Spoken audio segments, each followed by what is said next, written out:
Yes, Dan, you're on the air in Long Island. Hey, Howard, what's up? Hey. Howard, how long do you think you're going to be in AGT? Is it just one season, or is it going to be do you have a multi-year? I have no idea. I've enjoyed doing this season. The one aspect I don't like is the travel. I now have to go to Vegas next week, and that's fine. But I don't. Listen, it's fine, but it's a big schedule, and also then they moved the show to New York for me, and where are they sticking in fucking Newark? I mean, if I had known that up front, I don't think I would have done the deal. They might as well live it in California. Yeah, I think I could get there faster. The whole idea of shooting the show in New York was that I got a morning radio show I got to get to. Newark's an hour away if I'm lucky with traffic. I don't know what they're doing, but they're very nice people. They treat me wonderfully. I've got no complaints. But as far as another season, I don't know. I mean, we'll see. Well, if America likes it, then we'll decide. Yeah, it hasn't happened yet. It hasn't even happened. So. Well, I usually don't watch those, Howard, but I'm looking forward to it. And thanks for me anyway. 15 years of great radio. All right, Dan. Thank you. Thank you. You bet. Bye. All right. What was about the other 15? Well, he's only been listening for 15, I'm assuming, or we had 15 shitty years. And, I hope that's what he means. Doing this so long. Took Will Murray an hour and a half to get out of Newark after a Nets game last week. Can you imagine me? I finished that taping at 10 o'clock. And you're not going to be the first to get to leave. No, I gotta. By the time I get out of there, what Will? It was one of the most frustrating experiences of my life. I mean, they think... And you're, like, in the same place that he's going to be, right? I wanted... right there. There is such a great studio in Brooklyn. Yeah. Right over the bridge. In Brooklyn, they got this place called the Ship something. I don't know. It's that shipyard. Yeah, shipyard. Something. They got these big, luscious terminal. studios there. They could have built the AGT studios. And you'd be home in 20 minutes. I'm telling you, it didn't move. Like 2 blocks, I could have literally crawled quicker than it took me to drive. Well, I got news for you. I'm judging from Brooklyn or I'm judging from Silver Cup Studios. It took you, how long, an hour and a half? An hour and a half to get out of town. That's what I mean. I can't do that. For a I got a shitty job. Nets game. I got a fucking job, Will. Your crowd's going to be bigger than this. A Knicks game or a Nets? Nets. Like, nobody cares about the Nets. How could they have traffic at a Nets game? The players. Oh, The what players they did were to me. leaving? What they did to me. I said, you're going to Newark. No. That's another whole... That's a whole other country over there. That's like going to the Poconos. Hey, Howard. Yeah. Can you helicopter? No, I'm not helicoptering at night. But that would be like 10 minutes. I know. I'm not doing it. I don't want to die for AGT. You know, how fucking dumb will I feel? Oh, no. And then you can take the PATH train every 10 minutes. Yeah. Oh, man. Hey, Ronnie, realistically, how long is it going to take me to get out of Newark and get home? 10 o'clock at night. 10:30, 11:30. I could maybe... I won't be in bed till noon, until What midnight. time does the show end? Ronnie, seriously, give me give it to me. Give me the straight fucking answer. It's hard to say, depending if they're doing any kind of construction at night, you know, at the tunnel or whatever. Plenty, yeah. If there's no traffic at 10 o'clock at night, it should take 45 minutes. Oh. But When is there no traffic? yeah, it should take 45 minutes. But it'll be an hour. Going there, At least. that's sort of that's going to That'll be the be a killer. big problem, yeah. Yeah, and then I'll have to leave 2 hours early because you'll say, well, what if there's traffic? Yeah, well, you'll probably want you, if it's an 8 o'clock, you tape, it's live at 8 o'clock, they're probably going to want you there at 6, right? For makeup course. and hair and all that. Well, that's right So in the you're gonna middle be of leaving rush right in the middle of rush hour. Yeah. Yeah. I want to hang myself. I was talking to Will. He was just talking about it. He said it took him forever to get to Prudential, I know. which is right near this other thing. I have to leave now for July. I mean... You know where you run in, I'm sorry. You know where you run into trouble? And I don't know why. This is either the George Washington or the Lincoln Tunnel. Sometimes at 10 o'clock at night, for no good reason. Right, traffic. Oh, because all of construction. All of the easy pass lanes are not open. Not only that, they close a tube also. Yeah, they'll just close a tube. Like I've been on the George Washington Bridge at 11 o'clock on a Thursday night, and for some reason there's not enough lanes open. Just they don't. I don't know whether they want to hire more All people. I know is I had discussions with these guys. They were talking about Silver Cup, which is 10 minutes away. Right. Or the place in Brooklyn, which was about 15 minutes away. 20, right? And How what long to get to happened? that Brooklyn joint? It depends, 15, 20 minutes. Right. And to get back at night, it would be a breeze. Right. At that hour of the night. That's what they were talking about. Then, what happened? Who the hell knows, Robin? You're a newswoman. Please find out. Well, those are two perfectly viable places. Where One of them was- They said they couldn't get the place in Brooklyn. It was way more money. Something with said, sound, was booked? something It's so soundproofing or something. It's so crazy because, first of all, the mayor of New York City, Mayor Bloomberg, loves to bring business into New York. He would have talked to them. Yeah, they didn't try They didn't. everything they could. I think they were in a rush. Oh. You ever tried to book the mayor on the show? No, it's too late. Yeah, We're they've going to already Newark. set up. And I got nothing against Newark because it's just damn far away. It's too far. Oh. What am I going to do? I don't know, man. You're going to sit in traffic. That's what you're going to Well, what am I going to do? Yeah, I got a radio show to do. And it's two It's nights there's a no week? reason. There's no reason to stay there. It's stupid. Yeah, but you got to be there in the morning. Right. You know, Is it you gotta 2 be nights there. a week? Well, Like you have a live show and a results show? there's a Tuesday night show and a Wednesday night Tuesday show. So night's Wednesday 2 night's hours. no problem. It's the Tuesday It's night. the Tuesday night It's from 8 to you're 10. concerned about. 8 to Okay. 10 o'clock. If I'm lucky, I'll get home by midnight. 8 to 10? Yeah, 8 to 10. Wow. And We're up at 4 in the morning, so I'm gonna be wide awake And for the that. Wednesday night show is what, 9 to 10, right? Yeah, it's always 10 o'clock that we get out. Well, yeah, but Wednesday you don't have to get up the next day. Right? Yeah, that's cool. Yeah, but you're still going to be fried because you got to be doing a radio show Wednesday morning. I know. You know. After having a late night Tuesday night. Right. Yeah, so I'm not too psyched about that. Maybe you'll get used to it. Yeah, Ronnie, you got to figure out a way to first. We have to have a police escort. That's all.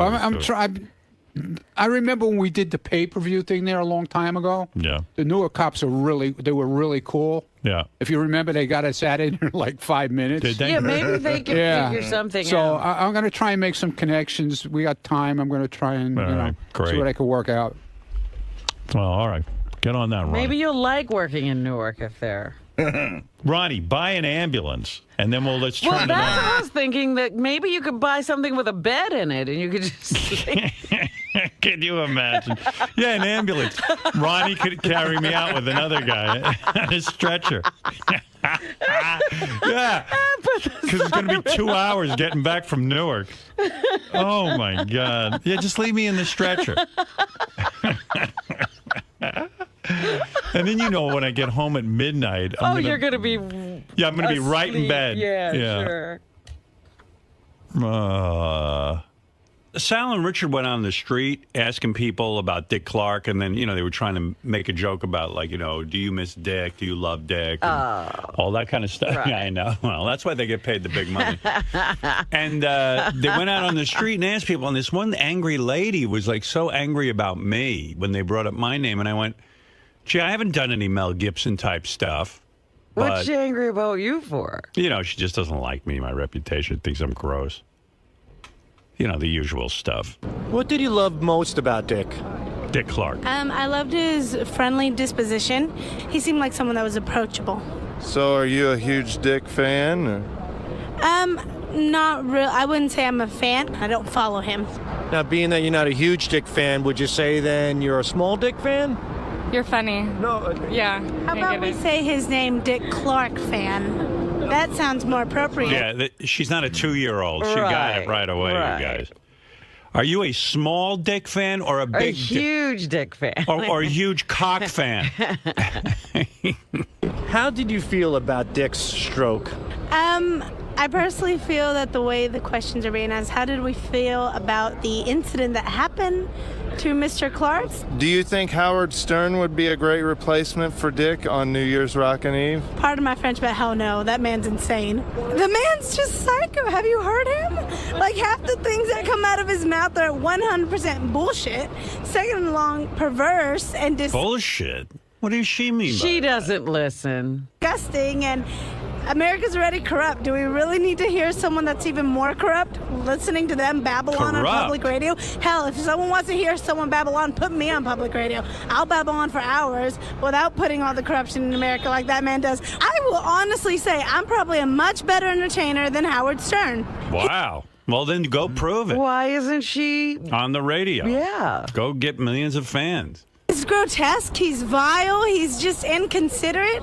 He All I know is I'm listening to this rant and I'm ready to turn it off. doesn't have any emotion in him either. Everything that he says, he just says words. He doesn't really have a meaning behind it. And I'm like, you're not really an educated person. You just got a mouth and you use it. But if you don't like his words, do you at least like his looks? No. His hair looks greasy. Greasy? His forehead's funny. Forehead. Do you realize Howard is a host on America's Got Talent? I like that Richard and Sal don't even know that I'm You're a a judge, not the host. Do you like the Howard's at least a host on America's Got Talent? Why? He doesn't have talent. If America has talent, then why is he the one judging the talent? I don't believe in watching TV unless it's something funny, and that's not funny to me. What's the difference between Howard Stern and Dick Clark? Dick Clark was a wonderful entertainer, whereas Howard Stern was flat out Dick. I never think of Dick Clark as an entertainer. This woman is just trying to put you down in every way she can. You know, the only guy I read, like Dick Clark, yeah, I know. Dick Clark died, and, you know, someone called me from some newspaper asking me for a quote, and I was like, yeah, Dick was on my show many, many times, and he was always gracious and lovely, and we had a good time with him. I mean, what am I going to say? I don't really know the guy. But I liked him personally when he came on the show. It was a lot of fun. Sure. You know, he used to call in all the time. I don't think he ever... He always called in with these strange things he was promoting. Every once in a while, it was Right. like something like the American Music Awards. But sometimes it'd be like one of those vacation properties in Vegas or, Yeah. you know, some kind of new battery. I was like, what in the world is he doing? Yeah, I mean, amazingly, he was into everything, but... The only guy I saw who wrote, I think, a fair assessment, and it was somewhat negative, was Bob Lefsetz, that guy, that email newsletter I get, because, you know, one of the things I used to talk about is that Dick Clark really wasn't so beloved by the rock and roll community. No.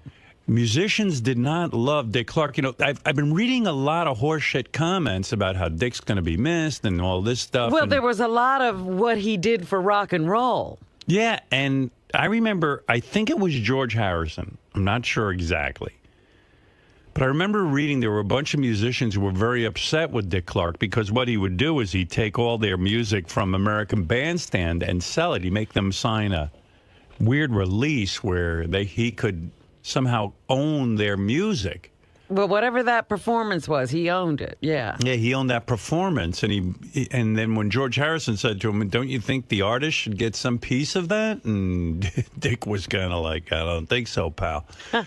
So the rap among some musicians, not all musicians, but the rap among some musicians was that Dick Clark made his empire off of their hide, which wouldn't be the first time that a business executive figured out how to take creative people and fuck them over.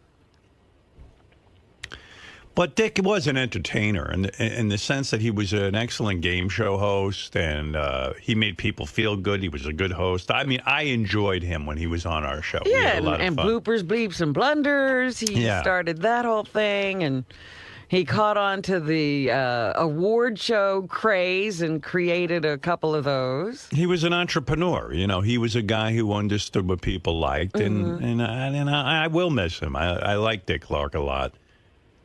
I thought at the end that him doing the New Year's Rockin' Eve after his stroke was, and I think Bob put this in his column. I'm not sure if it was him or not, but someone did.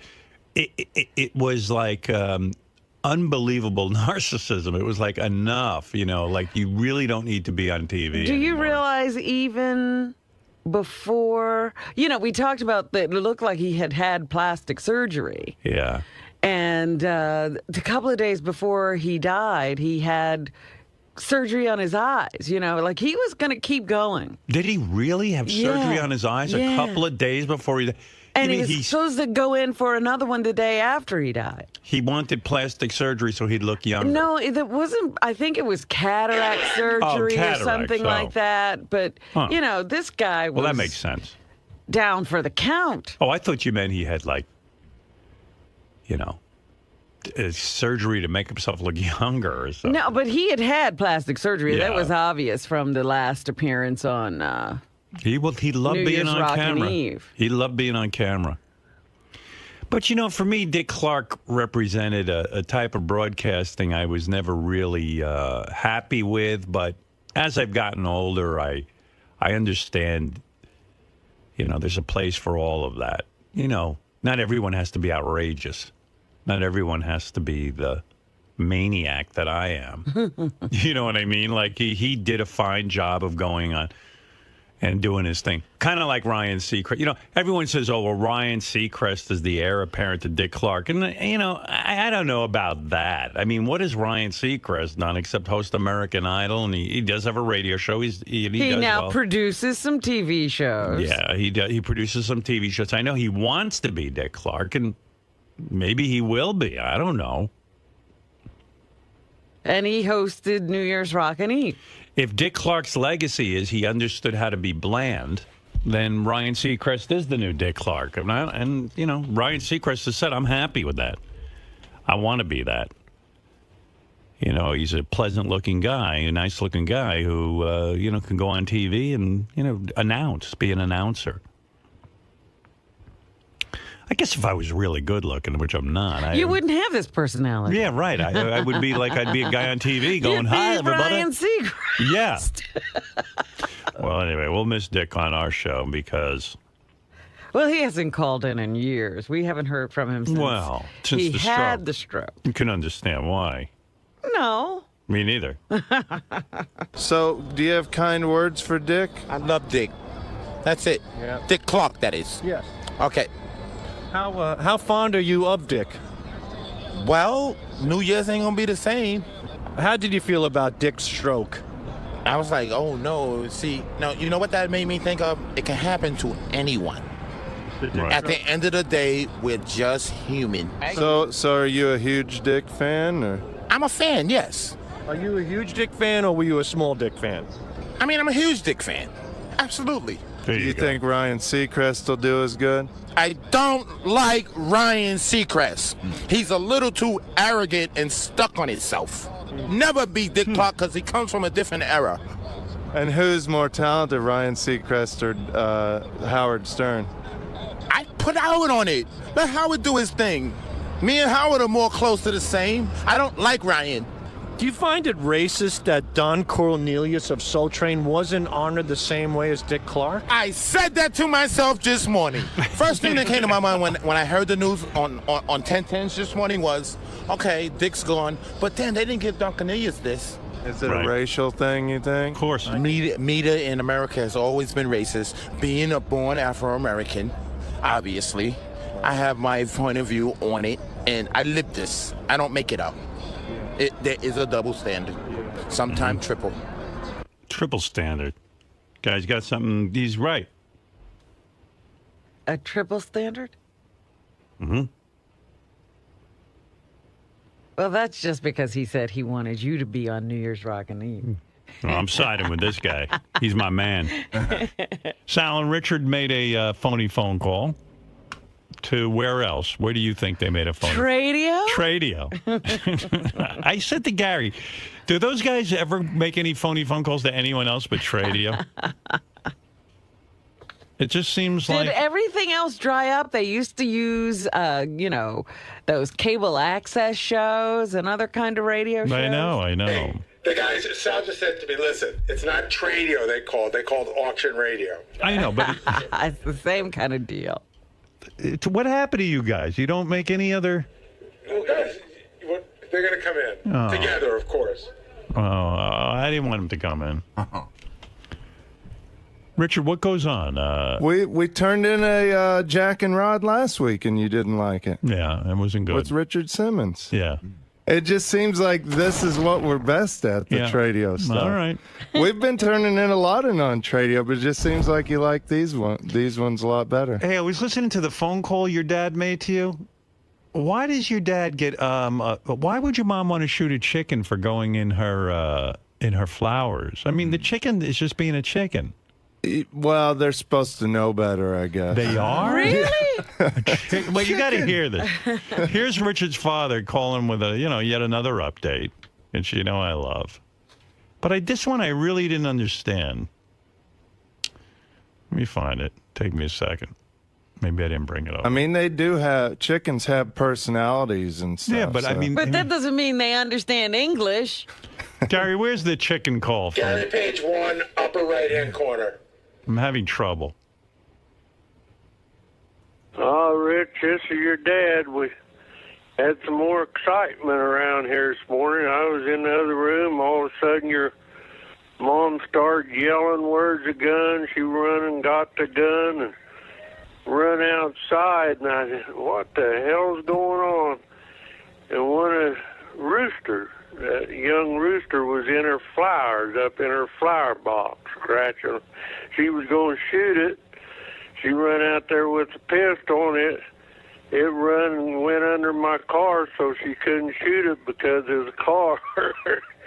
So more fun on the farm. After that, well, the rooster I need to get rid of anyway because it's a young one. He's tearing my hens up. You know how young cocks are. But anyway, he's tearing the hens up. And later on today, we had heard the dogs barking, went down there, and they had a damn armadillo. We don't need them things around here. They tear up everything, yard and everything, so I had to do something with it. So we had all kinds of excitement today, and just we'll talk to you later. Bye. Like your mom and dad were on a killing spree. Right, yeah. So did your mom kill the cock? No. No. But your dad They're going to get rid of it, though, because it's tearing up the chicken. They'll probably trade it to somebody for like a hen or a couple hens. Well, don't they need roosters to make more? Yeah, they have older roosters that behave, I guess. Yeah, see, the young ones, they're rough on the chickens, it sounds like. So weird, like, mom's running around with a pistol. She's grabbing guns to shoot chickens. Oh, there's guns everywhere. It's like the Beverly Hillbillies. How many guns do you think they got over there? Oh, my dad's got a big gun cabinet full. Good Lord. Yeah. It's a whole different way of life, man. Gun rack in the truck and everything. Right. Yeah, he's probably... So there's guns everywhere. He's probably one of those guys, if he hears a guy's running for president and wants to take away guns, you follow fucking go berserk, right? Well, that's how they get a lot of their food is from kidding. guns, I mean, I grew up shooting a shotgun. I was like the skeet shooting champion in 4-H when I was a kid. Look at you. Yeah. Look at you. Good at something. Yeah. Now you're calling Tradio. Oh, I did that back then, too. Yeah. We had a local Tradio in Kansas when I was growing up. We used to prank, Some things don't change. Right. You've come full circle. Yeah. Yeah. Yeah, Richard. And what was the armadillo? What do? They tear stuff. So what'd your dad do to him? They dig around and stuff. He probably just shot it and took it somewhere. But Yeah, he didn't tell us how he took care of it. yeah. Can your dad eat those? No, they. I think they carry leprosy. Oh, wow. Yeah, you're not even supposed to be around them. Whoa. Yeah. Hey, Richard, this is your dad. Just got leprosy. From the armadillo. Ate some leprosy. Yeah, just ate the armadillo. Knew I shouldn't. It's all right. Talk to you later, bub. But that's a new thing, I guess, because of global warming. We used to never have armadillos, and now they're coming up north, and you see them a lot further north than they Hey, used to Richard, this is your dad. The finger just fell off. Oh, look at this. I'm looking up armadillo leprosy. Wow. Armadillos linked to leprosy in humans. Hey, Richard. I'm mailing you my nose. Just fell off. Made some jerky out of it. See how you like it. I think you'll like it for my leprosy. It's a whole different thing.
Our old friend Al Roker is stopping by. I have plenty to ask him about. Yeah? Yeah, he's going to stop by before he has to go over and do the Today Show. Well, he's probably running over from the Weather Channel where he already did a show. Oh, is that right? Yeah, I think he gets up very early and does something on the Weather Channel. And then he goes over to NBC and does the news or the weather on the Today Show. Yeah, I feel somewhat tied into the Today Show after I wrote my piece for Time magazine. They have a list, the Times 100 most influential people. Matt Lauer was one of them. And I wrote the blurb on Matt Lauer. You know, it's like 3 paragraphs that you get to write. It's crazy, though. Matt Lauer said to me, this is how it works. He said to me, and I didn't know this because I actually was named years ago one of Time Magazine's 100 most people, whatever it is, most wonderful people. And David Spade wrote the piece on me. Yeah. But I didn't have a choice as to who would write the piece. No. Of course, I just assumed they picked the person. So anyway, Matt said to me, I asked 3 people to write your piece for Time Magazine. Write the piece for Time Magazine. Would you be one of them? And then they contact you if they choose you. So Matt gave them 3 names. Oh, you didn't give any names when you did it, right? No, that's what I'm saying. It's different. Although maybe Matt gets that kind of treatment because he's Matt Lauer and they didn't trust you. Yeah, like I'm a scumbag or something. I don't know. But I don't cooperate with that stuff anyway. When people call me, I don't cooperate. Unless I'm promoting something. Maybe they did call and you ignored them. Well, whatever. Anyway, so Matt came to me and he said, would you be one of the 3 people? Do you know who the other 2 were? I do. Well, he told me one, and then one he said he couldn't remember, which is ridiculous. I think he didn't want to offend me. Oh. So anyway, I never heard from Time Magazine. And I never heard from Matt, so I just assumed they chose someone else, and I was thrilled. But you wrote it. But no, I didn't write anything because no one contacted me, Robin. This is what I'm telling you. I was sitting around. No one contacted me from Time Magazine. And I got an email from Matt Lauer saying, hey, you know, the people from Time have been trying to get in touch with you, and you've never returned. They want you to write the piece. I was thrilled not to write the piece. Anytime I don't have to write anything, I'm happy. Writing to me seems like an assignment in school. Right. You know, talking on the radio, no problem. Come in here and talk. But as soon as someone says you got to write something, I'm like, oh, my God, that lives on forever. You know, I don't want to deal with it. I'm a better talker than I am a writer, I assume. You hope. I hope. Anyway, so I said to Matt, I'd be more than happy to write the piece. No one from Time Magazine has contacted me. I'm sitting here. I didn't get anything from them. He said, well, maybe they contacted your agent. And our agent was away. He was in France. Oh. He was on vacation. So I don't know what happened. So Time Magazine got in touch with me. And I spoke to the woman over there, and she said, we want you to write the piece on Matt Lauer. I said, no one got in touch with me. I said, I said, okay, I'll write it. I said, I got to do America's Got Talent today, all day. And then on Thursday, I'll write it and I'll get it to you over the weekend. They go, oh, no. This is Time Magazine. This is Time Magazine. We need it tomorrow. I said, tomorrow? I go, I'm not available tomorrow. They go, well, we're Time Magazine. We have a deadline. I go, but I'm not available tomorrow. They go, well, that's not our problem. It's your problem. My goodness. How did it become your problem? It was my problem because what am I going to do? Say no at this point? But it's their magazine. I know. Can you imagine? Now it's my problem. So she said, make it easy on you. I'll interview you right now. And then I'll write it up and send it to you, and you can tweak it. I said, okay. So she started interviewing me. About 3 seconds into the interview, she goes, okay, I got enough. So I said, well, what kind of thing is that? Well, they sent me back something that really, I think Matt Lauer would have been insulted. Oh, geez. Well, because really, no one else can write that for you. It's like writing a book. You got to do it yourself. Like when I wrote my book, I had the great Larry Ratso Sloman help me. But at the end of the day, I had to sit there and write stuff because, as Larry would say, Howard, you got to work on this because you got to put it in your own words. Mm. So, anyway, so then I began fastidiously working on this thing because, after all, you don't want to disappoint somebody when they ask to, And not only that, you've got your name on it. I've got my name on it, so quickly got that together. And so now in Time Magazine, there's a little blurb from me on Matt Lauer. And the things and are you pleased with it? Yeah, I mean, I think I made some good points. I made the point that here's a guy lost his hair, and you figured he'd lose all his ratings once he lost his hair because women love him. And he only got bigger for losing his hair. I said his hair was holding him back. I said he's like the anti-Samson. He is, right? And I said no matter which fucking nudnik they put him with, I used the word nudnik. For Katie Couric or... Right, I said any of these nudniks. Meredith Vieira. Yeah, he does well. And then I complimented his wife, Annette. I said we would like, my wife and I would like, if we were going to have a threesome with a woman, it would be her. This is what you said? Yeah, you haven't read it? No. Oh, it's a lovely piece. And so that was that. No, he was very pleased with it. Actually, he called me. He said he was very excited. A lot of people got in touch with him. And in fact, Matt Lauer said to me, he says that my piece has become all about you. And quite frankly, I'm never asking you to do anything That's for me. right. It was about him. Right. Where did you talk about him? I did actually talk all about him, but I was aware of that. A friend of mine once said, if you ever give somebody a eulogy, you got to make sure you don't make it about you. You make it about them. And so I was careful to make it about him. But he was saying that because I had written it, it was slowly becoming about the fact that I had written it. He's got Al Roker notes, and then I have some stuff to play for you. But just because he's doing... So he's producing this new show called Big Easy Justice. Yeah. With J-Lo's production company. Oh, the other thing you may want to bring out is how GMA just beat Today's Show in the ratings for the first time in 16 years. I guess Matt Lauer was on vacation. Big Easy Justice. Right. So they basically is this bounty hunter in New Orleans. They follow him. J-Lo's production company found this guy. Thought he'd be a great television show. They wanted Spike TV wanted them to team up with, you know, a production company that had experience in this field, you know, which was Al Roker. So this is a funny story. He sat on a flight between Alex Van Halen and his wife, and they asked him to move because he was sitting between them.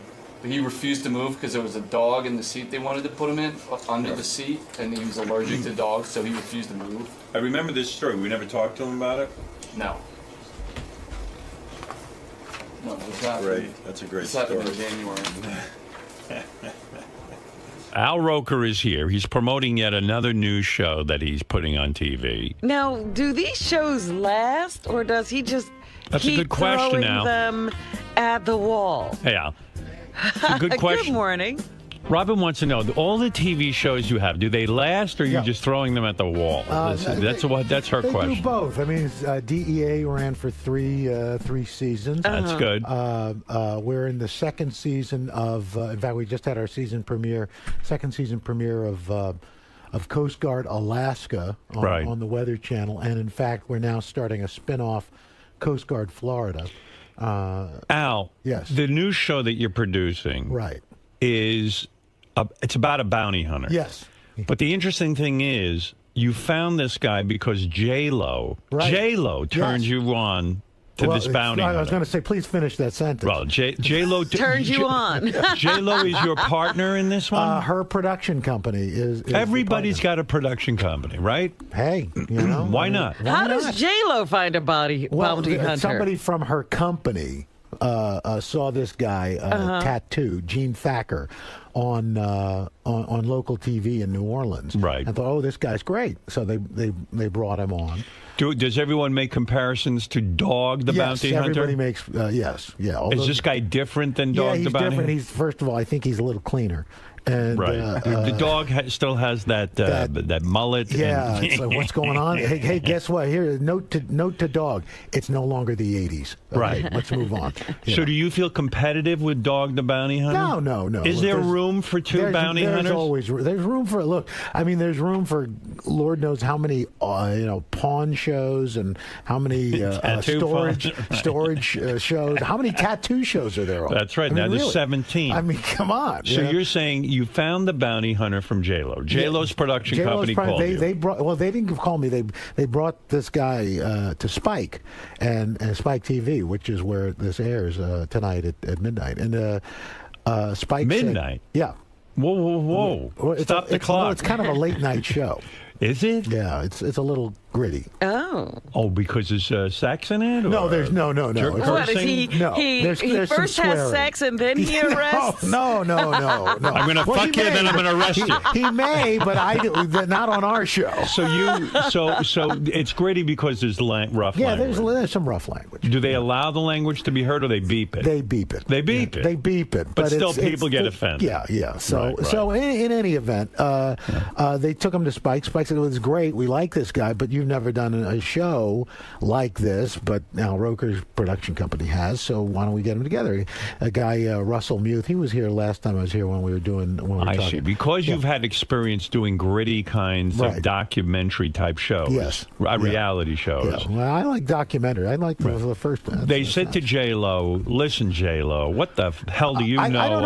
I don't know that J-Lo was actually in the room. I don't think she's got a great producing partner, Simon, who is British, by the way, and it sounds very classy. Right. So it's just So J-Lo probably has nothing to do with it. No. J-Lo never met the bounty hunter. Right. No, I don't think J-Lo got to meet the bounty hunter. So J-Lo hired a guy to make a production company. But she knows about it. See, that's the new vanity thing. Yeah. I almost you should have a production. I had a production company. We had 9 projects going at once. Right. I had cartoons. I had all kinds of movies, deals. Movies. Everything I ever pitched got sold. How do you like that? Bam. I never had a bad pitch. The problem? I was very selective. The problem was it was taking up every minute of my life. And I turned to my agent one day, and I was in therapy, and I said, my therapist said... Is your therapist your agent? No, I'm sorry. I'm talking too fast because I don't want to make it about me. They're all in there together. But I was in therapy, and I said, I'm miserable. I'm sitting in writing meetings. I'm writing things. I'm doing this and that. Now, my production company was so successful at this point that I was about to hire a big-time production company guy to run this thing. Right. And my therapist said, when are you going to be able to say no to something? I said, you know, you're right. If I said no to this stuff, I'd be done. I'd be free. I'd have free time. Yeah. I'm not enjoying it. Well, if you're not enjoying it, then there's no point in doing it. I said to my agent, I'm done. That's it. No more production company. Done. Howard Stern Productions are closed. We'll finish the 9 projects we have. Whatever happens with them, happens with them. And I'm out. And you're happy. I'm happier. Now, J-Lo, you see, J-Lo did what I should have done. Not show up and not do anything. You sit there. I'm not saying she doesn't. She shows up. She did. Did you have a meeting with her? No, I didn't have a meeting with her. Did she come to the premiere of this thing? No. No. What? You're doing it all. J-Lo's a little bigger than me. But J-Lo gets a check if this thing flies. Exactly. Wow. See, that's the kind of business you want. J-Lo. What is the deal? In other words, because you're doing all the work. I'm not doing all the work. I mean, just because she found this guy, she gets 50% and you get 50%. Yeah. Wow. But she's J-Lo, for gosh sake. Right. Does it annoy you that you're doing all the work and she's getting 50%? Because your deal gets sort of watered down. No. You know what? You're excited by this. Yeah, it's great. Have you had any conflict with J-Lo's production? No. Why isn't J-Lo doing the promotion? Yeah, why are you promoting? Why is J-Lo not sitting here? J-Lo's busy. She's J-Lo. She's really not busy. What is she busy with? American Idol? I don't know. Being a non-judge? I don't know. I can. When you are coming to save our network. Yeah, no, listen. You are. America's Got Talent's already very. I know, but it's going to be bigger. I don't know that. I think there's a lot of people hate my guts. No, they don't. They don't hate your guts. Right. Oh, no, yes, they do. Okay, Trust me. You know they do. I know. Right. Everyone loves you, but a lot of people hate me. My fans love me, but I want us to ride the back of Howard Stern. We want to exploit you as much as possible. I'm excited about it. Are you going to come? Are you going to do stuff with the Today Show? I am. I'm doing a lot. I'm doing an interview with Matt. Fantastic. It's already booked. I'm coming in May something, the first or second week in May. Right. Are you not doing Hoda and Kathy Lee at any point? Kathy Lee? I don't know. She didn't invite me on the show. I would do Hoda and Kathy Lee. I would pay good money to see that. Well, I'm doing The View, and I'm doing. Are you going to do Wake Up with Al on the Weather Channel? If we bring a camera. See, I told you we had a Weather Channel show. Yeah, Al, that isn't fake. No one's heard of that. We've got 3 million viewers. But I'll be with you. I think we'll be doing something with you. I know we're doing something with you. Good. It's very Actually, exciting. we are doing something with you. See? Yeah. Look at that. My agent told me that.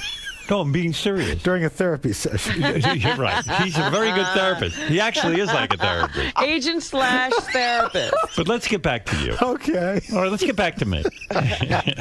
Enough about me. Let's talk about you. So the Bounty Hunter show is the latest show you're producing. Yes. Now, when you say you're producing it, I mean, you've been actively involved in overseeing this thing, the edits, everything. Yeah. And you say this is a jam-packed, fun, thrilling show. Yeah, I think. What kind of crimes are we? Everything from murders to drug dealing to and he has to retrieve these people. And he's got to get these people. Bail bondsman put up the money. Is he a physically intimidating man? He's compact and he's got an intent. Could your guy beat up Dog the Bounty Hunter? Do you think he could beat him? You do? Oh yeah. You think he's tougher than Dog? Yeah. This guy's he's ex-military. He's a former policeman, and what's interesting, you meet him in person. He's this very soft-spoken guy. When I first met him, I thought, this is not a show. This guy's he's not a loudmouth. And then you go out with him, and you thought, oh my God! So it was a lot of physical action. Yeah, more than talk. Yeah, and he's got a crew with him. So it's there's a large African American fellow named Arsenio. There's a wiry little squirrely guy named Wally. Right. I mean, there's a whole like the bunch A-Team. Yeah, it is. There's although nobody looks like 𝗛𝗲𝗿𝗱. When Matt Lauer gets a $30 million a year contract, Mm-hmm. Do you sit down with your agent and say, look, and be serious. Go ahead. No, I'm being Do serious. you look down and do you look at this and say, you know, I've been with the Today Show just as long. I've been part of the #1 show for a long time. I'm not saying I deserve $30 million, but certainly shouldn't I be somewhere in that league? Here's the deal. I feel I've got a couple more years on my contract. Right. And I'm sure when the time is there, I'm sure I have no doubt NBC will be fair. Do you think they are going to make changes on the Today Show now that Matt has a $30 million? I don't. Look, There's been rumblings. Look, I don't think you'll see any wholesale changes. I think, look, like any show, we evolve, but I don't know. I think we're doing fine. What rumblings have you heard? Out of all the, I heard rumblings that that they weren't happy with the woman. I don't know her name. The woman who Ann Curry? Yeah, who took over from Meredith Vieira. No, everything's fine. Everything's fine. You looked away when you said that. That means because I was you're looking over toward. No, you toward weren't. Robin. Yeah, I went like that way. Is everything fine over there? Everything's fine. Everything. Did she everything is fight fine. with Sarah Palin while Sarah was there? No, everybody was very pleasant. Wouldn't you love Al to be honest? And I am being honest. So look, Sarah. Look, whatever you think about Sarah Palin, look, she came on. She was fun. She was nice. I mean, Are you afraid to ask for that kind of money that Matt gets? Because are you afraid they would get rid of you? No, I don't. I'm not worried about. Look, first of all, I don't know what we've all read about what Matt's gotten. Who knows? Matt and his No, agent I know what he got. NBC. He got $30 million. I mean, it's Matt pretty. showed him. He showed me. He showed me the contract. Had you over for the signing. Yeah, he did. I'm telling you, he got $30 million. Well, and God bless, because you know what? A rising tide floats What do you all get? boats. You get 5? I don't know what I get. You know what you I get. know what I You know exactly. you know what? I will never talk about what I'm. Nobody. I mean, who cares? You can talk, what? Robin always brags. Fred brags. I brag. I don't brag. I was raised. You don't talk about how. You're happy about it. I'm very happy. Are you allowed to endorse products? Yes, but I haven't. Why? Have you been asked to endorse a product? I have been. What did you get asked to endorse that you said, I'm not doing it? I got asked. I turned down a 7-figure deal to endorse a hospital group for bariatric surgery. Why did you? Oh, because you went through the surgery. Yeah, because I went through the surgery. Did you gain back 40 pounds since your surgery? Did, and then I've lost it again. But look. Yeah, you do look good. I was going to say it doesn't look like you put on 40 more pounds. Yeah, no, since I feel great. Are you training for something again? I'm trying to do a triathlon. Oh boy. You're going to have a heart attack. Just calm down. Really, honestly. We're going to read in the paper you dropped dead. Yeah, poor Al. Triathlon. Just calm down. You know what? Go for a walk. Not an Olympic triathlon, like a sprint. That's your problem. You got to get you're thinking a little too big. You know what? I need to have a goal. You know? If I'm not training for something, then I'm like, what do you do? Weights too? Do you weight? Yeah, lift? I do weightlifting. You ever do yoga? Yeah, it's I tried that hot yoga, and that's just disgusting. It's stinky. It is disgusting. It is, isn't it? I actually like it. Oh, it's disgusting. Don't people smell in there? Smell. And don't you worry you smell too? I could never be a trainer. I don't like my own sweat, let alone somebody else's. Did you wear the outfit when you? Yeah, it's hideous. Yeah, I can't imagine. Does anyone have a picture of you in that yoga outfit? No. I would love to find the guy who invented the cell phone camera and beat the snot out of him. You're so right. You worked with Katie Couric. Yes. You worked with Meredith Vieira. Yes. Now this other character, what's her name? Ann Curry. Ann Curry. I don't know. She's been on the show for years. That other nudnik. Ann Curry. I haven't heard that since I lived in 𝗛𝗃𝗄𝗃. Well, I wrote a piece for Time Magazine. I said Matt had to endure every nudnik. So those are your main 3 women that you worked with, right? Yes, I worked with Jane Pauley. Jane Pauley. And Deborah Norville. Okay, let's do F, Marry, Kill. What? F, Marry, Kill. I never heard that. One you have to marry. Oh. One you have to kill. And one you have to F. Who was your favorite? Who would you marry out of all those? Wow, who would I marry? Yeah. In other words, you're the last man on earth. You got to marry one. Yeah. It's a deal with the devil. 4 women are left, or 5 women. Wow. I think Meredith. Meredith. Yeah. Was she your favorite? Yeah, I wouldn't say she was my favorite. Everybody's different, but I think there's this quality about Meredith that she just has this. She's just like, hey, whatever. But don't you think that might be a personality? But do you think Jane Pauley was way sexier than Meredith? I mean, you got to marry this woman and live with her and have sex with her. So you're saying you're more attracted physically to Meredith Vieira than even Katie Couric? I guess so, yeah. Would you kill Katie? I would not kill Katie. I just couldn't. Who would kill you her. have? You have one night. You married Meredith Vieira. She's out of the picture. She's now. done. She's done. She's your wife. But now you have to F someone. Wow. Have sex with them. Yes, One night. right. One night of romance. One night. One hot, passionate night. Who would that be? Matt Lauer. No, come on. Yes, I'm serious. Would it be Katie? Well, of course. Why not? It would be. Sure. Katie would be the one you would have. I don't. I've never thought about that. Now, who do you kill? Who do I kill? In other words, the other 3 are dead. Yeah.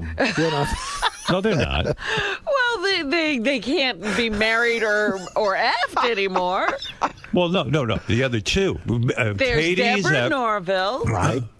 No, I don't. This is no reality to this. In other words, it's an imaginary scenario. Yeah. Right. None of them are in real life, let's say, married, and you're not married. And now you have to kill one. Who do you get rid of? And why? And give me your rationale. I guess it would have to be Deborah Norville because she was there the least amount of time. Right. So you know her the least. Really don't so you don't feel that emotionally tied to her. Right. That killing her doesn't feel so bad. Yeah.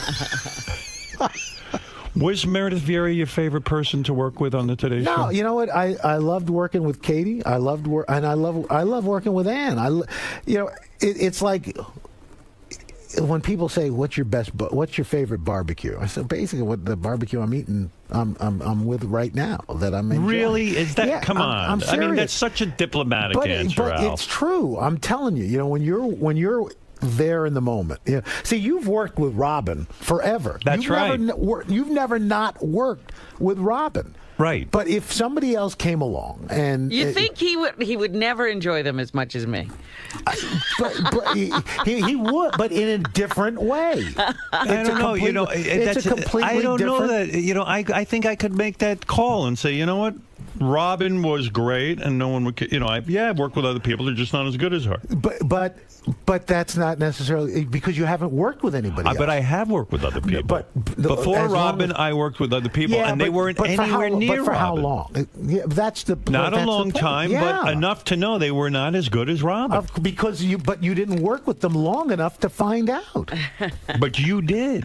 Exactly, and that's why I'm saying when you're working with somebody, for 5 years, 6 years, at that point, that person is the person you're enjoying because you're. Were you there ever with sexually attracted to any of these women? All of them. Were you really? Well, look, they're all attractive women. There was a rumor that you had sex with Katie Couric.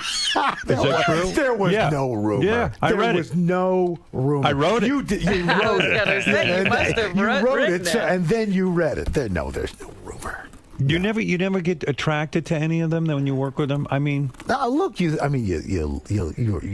they're all attractive women. Of course, they're attractive, but that's as far as. Do it you goes. feel that Matt and whoever he's working with are responsible for the ratings, or do you take some responsibility in the ratings? I think it's a team. I think it's a team effort. I really do. I think every one of us are good on our own. Are you upset that they never asked you to co-host? No, I'm not the co-host. Why do you have to be the weather guy? Why can't you move? I do more than just the weather, so I'm happy with your role. I'm happy with what my role is. He'll do some interviews. He does cooking segments. Yeah, I'm happy. I get to do a lot. I mean, and no matter which one of these nudniks comes and goes, you stay, and you're smart. I mean, in a way, you fly under the radar. It's Willard. Willard Scott. He's my mentor, and he said, "Look, never give up your day job. Be yourself, and just ride the train. And you're smart to listen to them because when you get good advice, take it. You do. Look, I mean, look at this group. I mean, how long have you been? You guys all been together? 300 years. I mean, and if you were to break up,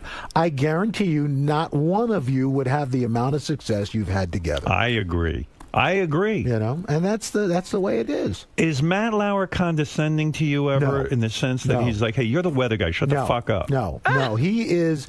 In fact, I was just in his dressing room, and he was saying, hey, you know, we ought to think about you doing this. You know, I mean, the guy is generous. He's the most generous person you will work with. He told me he'll say to you, hey, get my suit cleaned, bring it back by 3 o'clock. And you don't care. That. Tips well. He tips well. Tips well. No, so he is not the leader. Is he the leader of the group? Yeah, I think to a certain extent. You know, I mean, you look to him because he's been here. Because he's Matt. He's Matt Lauer. He's the co-anchor. You know, I mean, but I think we're all what's great about the group is that we are in fact, you know, kind of a team, and so I don't know that. You know, do you think you could physically beat up Matt? If you had to fight him hand-to-hand combat, do you think you would win that fight? I'm being serious. I think if I caught him off guard. Have you ever thought about it? No. Do you think he's physically stronger than you? Yeah, probably. You think he could take you in a fight? I'm not sure. I think because I think he would fight cleanly, and I wouldn't. So you'd probably win. I think you'd bite him. I think so. I think the first thing you do is you just go, you knee him in the groin. You should fight him. Is that possible? A steel cage match. Why not? I would tune in for that. So now, talk to me about ratings, because a lot was made out of the fact Matt was on vacation. Right. He went away for a week. Yeah. And for the first time in like 75 years or something, Good Morning... 16 years. 16 years. Yes. And you've had you have been part of the 16-year run, which is amazing. I know. And so in 1 week, you lost to Good Morning America by like 3 viewers or something. But whatever it was. Yeah. Did you take that hard? Hey, you know, it was disappointing. Look, nobody wants to see a streak come to an end. You know? Right. Or maybe you do. Maybe it's too much pressure. Well, you know, it's interesting that you said that, because we talked about that and said, you know, I mean, we got a really smart executive producer, Jim Bell, and he said, you know what, in a way, it's done, and now let's move on. You know, it doesn't change anything. It is a streak that will never be repeated or duplicated in television ever, because some people might get like defeated by oh my God, I lost that 1 week. Are you guys? And I think you guys came up next day. The next week, though, and this week, the week that just finished, looks like we'll win by a huge margin. Wow. You know? So, you know, which makes Matt feel even more full of himself, because he was away the week they lost, and then he comes back and everybody gets wins. all the credit. Wow. No, look, it's all, look. It doesn't matter who gets the credit. The fact is, you know, we're at the end. So what went wrong that week, in your opinion? You were there. I think what happened was, look, first of all, Good Morning America does a good show. Okay. You know, I mean, so better than yours? I don't think so. No, I don't think so. All right. But good answer. No, I don't think so. I don't either. But I think what happened. Look, they had we always struggle the day after Dancing with the Stars. Right. And Sherry Shepherd got booted off the show. Right. It was a huge, I guess, upset. I mean, I don't watch Dancing with the Stars. But everyone was upset. I get people were upset. It was an upset. And so they have the person who's booted off the next day. That's right. So and then Thursdays, ABC does very well with their prime time, and they had Tim Tebow on Friday. Right. And it was just, it was kind of like everything lined up for them. And, Katie Couric went on that week on Good Morning. No, she was on the week before. She was on the week before. They beat her because they brought on Sarah Palin that week. Were you upset when they brought Sarah Palin on the Today Show? No. A lot of people made a lot of that, and there were rumors that you were very upset. No, did you write this again? Yes. No, but I mean, seriously, do you get upset with that? I mean, you're somebody who has a lot of credibility. Mm-hmm. Doesn't it hurt the credibility of the Today Show when they call her a co-anchor? Was it like a gimmick? No. This is news. It was a stunt. Should they have called her a co-anchor? Yeah, look, you could make the argument that yes, no, a guest that stayed for an extended period of time. At the end of the day, look, again, nothing. Our lives are still going on. Everything's fine. Who is physically more attractive, Katie Couric or Sarah Palin? Wow, honestly, I think that's a toss-up. I think Sarah Palin's very attractive. She is very attractive, and I think Katie's perky, kind of cute in a way. Katie's attractive too. I mean, they're both beautiful women. All right, F. Mary Kill. No. All right, that's a good question. F. Mary Kill. Sarah Palin, Katie Couric. I'm not answering. I'm just not going to answer. What's with you? You're not talking like a guy. I'm not answering that. Could you physically beat up Sarah Palin? I don't think so. I don't you think she could take you out? I think she. I mean, I think she killed a moose barehanded. Barehanded. Yeah. No, but when you see Sarah Palin there, do you agree with her politically? No. No. But you can put that aside. Yeah. And did you say to anyone there, why are we calling her a co-anchor? No. We're a journalistic operation. No. You don't care. What is it? I mean, let them do whatever they want. Yeah, I mean, look, it was fine. I mean, call her the weather person. Do you hold her responsible for the ratings going down? No. They didn't go down. Well, she did well. Yeah. Don't you think that was a low blow of Katie Couric to do Good Morning America? No. Come on. Absolutely Come not. on. Absolutely not. No, listen. You know what? You guys worked together for all those years. She goes on against you, ostensibly to beat you. Yeah, of course. Into the ground. Because it's a competitive business. Would you have done that if you were in her shoes? You would have. Absolutely. Why? Because you were on the Today Show. I was on the Today Show. And you now chose to leave. And now I'm being paid by another company. And they've asked me... Is she being paid by another company? Yeah, she's being paid by ABC. To do the new talk show? Well, to do the new talk show and to contribute to ABC News. Oh, she is? Oh, yeah. Yeah. So yes, I mean... Right. Okay. Yeah. Then I stand corrected. Yeah. All right, I was going to badmouth her a little bit. No. Look, But it kind of sucked to have your old colleague. Look, you're kind of like, oh, well. I mean, look, to me, I was surprising it took as long as it did for them to put her on. You got to talk to me. I'm going to switch gears here for a second. You're a very interesting guy, Al Roker. You went on a plane. Mm-hmm. I read about this. And there you are on this plane, and Alex Van Halen, right, the great drummer of Van Halen, right, is on the plane. Right. And you're sitting... along with Eddie Van Halen. Along with Eddie Van Halen. And their wives. They all fly coach. No, we were in first class. First class going to what, L.A.? We were coming back from L.A. Right. Wouldn't you think Van Halen has so much money they'd fly a private jet? That's what I thought. That's what I thought, too. All right. So anyway, you're in first class. Right. It's a three-seat. It's three seats next to each other. It's two seats. Yeah. One center seat. This is American Airlines. 2 seats, 1 seat, 2 seats. And there are 2 rows of those. Okay. So you're sitting next to Alex Van Halen. Right. Okay. His wife is sitting in the center. Right. They say to you, Mr. Roker, I don't know who says it to you, the stewardess? Yeah. Well, actually, this started in the Admirals Club. Right. The nice lady at the front desk says, Mr. Roker, Eddie Van Halen. No, she says there's a family traveling together, and they were wondering if you wanted to switch seats. And I said, is it a mom and a kid? And she said, well, no. I said, well, which seat? She said, well, it's that center seat, 2C. I said, I hate that seat. I said, why do you hate that seat? Because you're in the bulkhead. Yeah, and people cross in front of you, and we're coming back. It's a red eye, right? So you might want to sleep. I'm trying to get some sleep. I tell you, it's not a red eye. It was the 4:00 flight, right? But I'm trying to get some sleep because I got to get up for the Today Show the next right. morning. Smart so man. People come across to it. So nobody likes that seat. You're right, because people bonk into you. Yeah, they're cross in front. So and it's a 6-hour flight. You're saying, hey, the reason you probably chose your seat ahead of time. Oh yeah. Booked my seat. You booked your seat. Yeah. And you said, hey, I want to sit. You're on what? On the aisle? I was on the aisle. Nice. I like the aisle. You like the aisle? I like the aisle. Okay. And that's the seat you wanted. Exactly. So far, I'm with you. Yeah. So, all right. The nice lady says, there's a family traveling. I said, parents and kids? No, it's a husband and wife. I said, but it's that center seat. She goes, well, it's Eddie Van Halen. I said, yeah, so what? Okay. Yeah, right. Okay. Great. Eddie Van Halen. I'm Al Roker. You know? Yeah. Hey, I'm on the Today Show. What? My shit doesn't stink too. Yeah. I go into the Admirals Club, and this guy comes. Now I don't know what Eddie Van Halen looks like. Right. I don't. You're not a Van Halen fan.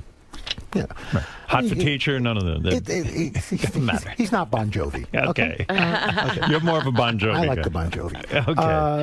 Okay. Anyway, he and Bon Jovi would probably be flying private. Right. Had it been Bon Jovi, would you have given up your seat? Probably. Maybe. But anyway, so this guy, hey Al, Eddie Van Halen said, hi Eddie, how you doing? So you're the man coming between my brother and his wife. I said, excuse me, what? Huh? I said, well, you're sitting next to Alex and my brother.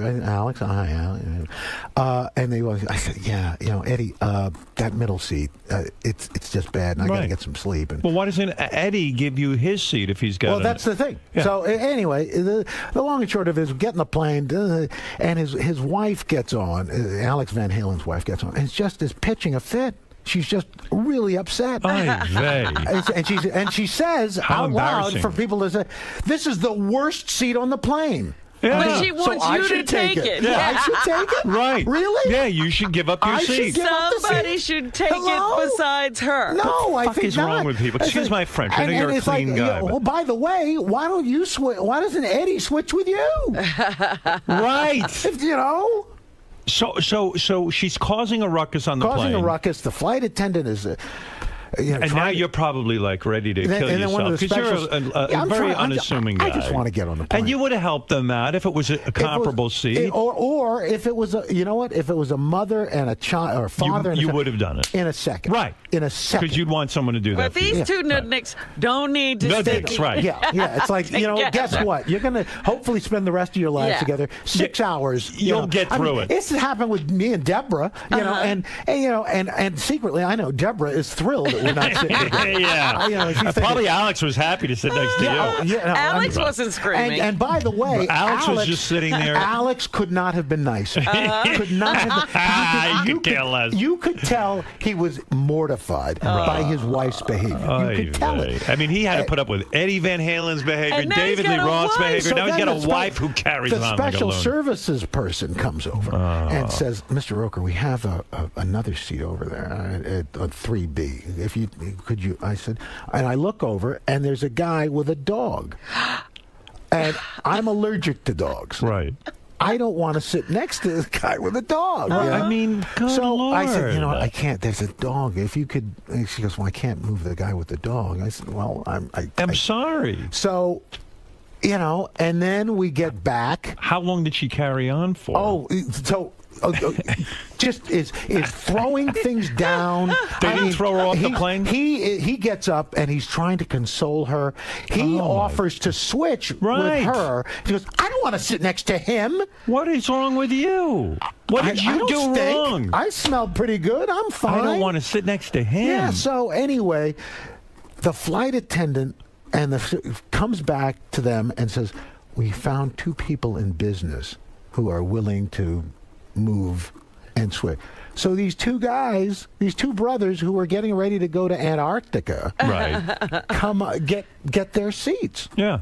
And by the way, she insulted them. Why? Because they weren't getting out of the chair fast enough. Wow. So Alex went back into business class with his wife and had to sit there with her, and he gave up his first class seat. Exactly. And then you got seated next to one of the brothers who which gave was up his which was fine. They were lovely people.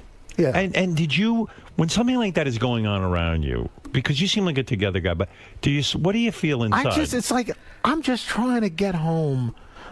You did all the right stuff. I didn't do anything. Yeah. And then, of course, their people, when we got back, leaks it to the New York Post, to page 6. Yeah, and they positioned it like you were being I was the bad guy. Yeah. I'm the bad guy? Wait a minute. Wait a second. Last I checked, my company, NBC, paid for this ticket. Right. Just like you may have. And guess what? Here's a new concept. Book ahead. And how about the concept like, hey, guess what? You can't always get what you want. Yeah, and you know what? It's like my 9-year-olds. You know, you get what you get. You don't get upset. Right. And you know what? If you want to fly together, you're Eddie Van Halen. Get a freaking private plane. Or book it in advance and get it together. Or guess what? Suck it up, put on your big girl pants, and shut up. Why do you think they press released it? I think they just were embarrassed. I think they were angry. They wanted to get back. Was the wife hot at least? Was she something to look at? Well, or? she was hot. Well, she was throwing things. You can look at. Was she attractive? Look at. There's some pictures of her and Alex online. Yeah. And in every picture, she looks like somebody took a whiz in her Cheerios. It's like a big sourpuss. Why are you upset? You're married to a rock star, for God's sake. Calm down. You got a lot of dough. Settle down. And he's the drummer, no less. Yeah, he's but the that drummer. entitlement that she should have a great seat. Please. Because I love that. he is in Van Halen. Yeah, I just like that they press released it. I know. I can't believe it. Really? Well, they decided she made a big stink, and they thought maybe that would come out, so they went first strike. That's I right. guess. And it's like, to me, it's like I had forgotten. And my lovely press person at NBC, Megan, calls and says, "This is what Page 6 is." I said, I'm not commenting. I don't care. Right. I'm not going to. No, you took the high road. Like, hey, this please, is good for you. And what an upsetting thing! It was on the heels of the Alec Baldwin thing. Right. And so it's like, look at these NBC people; they're crazy. Yeah. Well, does that stick with you though? Like you take the high road, you don't call back Page 6, you don't comment on it anywhere. No. What does that do to you inside? Like, do you go to bed fuming that night? It's like, you know what? God bless you. Could you sleep on the plane? Yeah, I did. Oh, there's the Didn't wife. even bother you. She's not some sex pot. She's a nice-looking woman, nice lady. Yeah, she would look down. a lot better if she wasn't angry. Well, can you imagine being married into the Van Halen situation? I don't know. That's a tough situation. Yeah, and look at him. Look at how nice he looks happy. He's happy. He's happy. And she's carrying on like she's going on like a whirling dervish. Oh my God! It's like the Tasmanian devil. Well, because she can't sit next to Alex Van Halen. Yeah, I know. And that means all her juice is gone because no one's carrying on because she's with Alex Van Halen. It's a 4 o'clock. It's the 4 o'clock flight back to New York. Close your eyes, go to sleep. You'll be in New York. And guess what? There were people waiting for them. To do the autograph. And when you come home, do you tell your wife this whole story? I didn't even tell her. You didn't? No. What is that? Because you know what? Because that would be my whole life. Because you know what? Once it was done, I didn't even think about it. You know what? It's very together of you because I would have sat there on the plane all nervous and getting red, and I would have been like, I went to sleep. And then I'd get home and I'd get a hold of my wife. You're not going to believe with this. And Alex Van Halen. Then the New York Post put it in. And I get crazy from stuff like that. When Megan called me I was like, what are you talking? Oh my gosh, the plane? Really? What is it about you? That you must have had wonderful parents or something. I had, because you're not. I miss my parents. I've lost my mother's birthday was just April 20th, and they were terrific. Look, were they perfect? No, but you know what? I reckon there's a great documentary called "Being Elmo." It's the story of Kevin Clash, the guy. Yes, the guy who works the puppet. Yeah, and I watched it on the plane. And I started watching it. I got bored. But you know what? I could substitute if you substitute St. Albans, Queens for Baltimore, television for puppetry. We have the same story. Right. Parents, different kind of kid, a little wacky, a little weird, but parents who believed in you and did whatever it took. Because you're not an angry guy. You know what I mean? I mean, you're not a guy who walks like me. I walk around with such intense anger. No, I get angry, but you know what? Life is too short. I've got. When you say your parents weren't perfect, what was wrong with them? Oh, look, you got whacked around a little bit. Did you? You got spanked. The old man spanked you? Sure. Pants off or pants on? Both. Nude? Not nude, but clothes. Can you pants imagine down. Al Roker naked with his father's hand on his ass? Over your father's lap? You know what? That ain't right. Yeah, But that's kind of weird. That's what it was. I'd be a little angry about that. No, you get over it. Why did they spank you? What did you do wrong? Look, it was the time. You got spanked. It's not a big deal. What could you have done? Oh, gosh. To deserve a nude spanking. I wasn't nude, but I for example, Pretty close. I painted the side of my parents. We found some paint under the porch and painted the side of the house. Oh, I'd be dead if I. Yeah. Oh my God! Yeah. You know what? I once I took the furniture in my room, and we didn't have a lot of money. And I used to eat the furniture. I would chew on it. I would dig my teeth into the furniture. Yuck. You were a beaver. Like a beaver. I was the beaver. Like, oh, that kid eats chairs. You were the beaver. But you painted the side of your. It was actually the side of my mother's sister, my Aunt Monica's house. Wow. Oh, man, you're a bad person. It's unbelievable. Hey, real quick. And by the way, the reason Al's here, but then answering all our questions. Do you spank your kids, by the way? No. You do not? No. Right, because you know it's wrong. Yeah. It was humiliating. Right, yeah, I know. It emasculates. Yeah, please. You never got an erection during those spankings. I had a... No, okay. No, you didn't. Really. How did you punish your kids? There's Al's erection. Thank you. And scene. He shocks his children. Really? He has a stun gun? Time out. Yeah, a taser. Time out doesn't work. Just spank them. No, I never spanked my kids either. By the way, don't miss Al Roker's Big Easy Justice. You follow along this bounty hunter that J-Lo discovered, and then Al took and made you're into in something. New Orleans? In New Orleans. I wish I could discover someone and just give it to Al's production There company. you go. You know what I mean? There you go. That's what I'm thinking Next of doing. person you see. The people that come through this show. Well, what about a show about Fred? Can you produce that? I think Debbie so. the pet lady. You want a real wild character? Absolutely. I'm going to bring you somebody All called right. Debbie the pet lady. Yes. Thank you, Robin. Good. I can bring you a whole bunch of people. That's the Bring it, take. baby. Come I want to on. do what J-Lo does. Come on. There you go. Give it to Al You to just do the heavy resurrect Sorry, lifting. I'm not an executive with a British accent. You resurrect Howard Stern Productions, make it a shell company, and just bring the people. When you were in television in Washington, D.C., you were madly in love with Sue Simmons. Yes. Oh, my gosh. Did you ever ask her out? No. Why not? Oh, because she was Sue Simmons. Yeah. Because she was Sue Simmons. She was Sue Simmons. I don't know that she'd be into a guy like you. Probably not. You know That was what I another mean? reason not to ask. I mean, I don't know much about Sue Simmons. Do you? But you know what? I love working with her. You know, I don't mean a guy like you. I mean a guy like me too. Any guy. Yeah. I loved working with Sue. I mean, it was like She was a dream. You never knew what she was going to do. I mean, it was. Were you friendly with Sue all the years? I mean, I know you worked with her at NBC in New York, and when they fired her recently, did you walk into the bosses at NBC and stick up for her and say this is wrong? Did you go in and look? Decisions were made, but I've talked with her. You know, how's she handling it? She's doing okay. You know, I mean, how long was she on New York television? 33 years. That's a pretty good run. And she and Chuck, I think, are the longest running anchor team in the country. Why did they fire Sue and not Chuck? I don't know. Come on, you have your theory. Stop it. No, I don't know. I really don't. You know. I don't. I wish I did. Say something controversial. Why? You called her and said what to her when you found out she got fired? I'm really sorry to hear about this. I mean, I feel badly. See, I would have not called her. I would have been like, if I was close with her, I would have just been, I don't want to upset her by calling her. Yeah. You called her up and said, look, I'm sorry to hear that they fired you.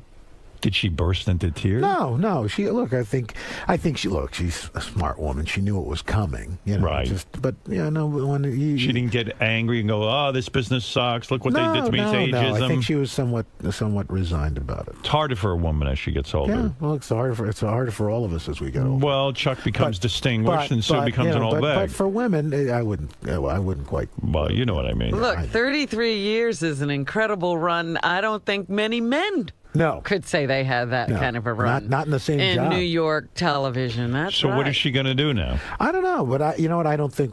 I think Sue will do something else. I do. You do? I really do. Who's looking for She her? might be coming to Al with crazy people to put on exactly, TV. You know? Why don't you follow her around?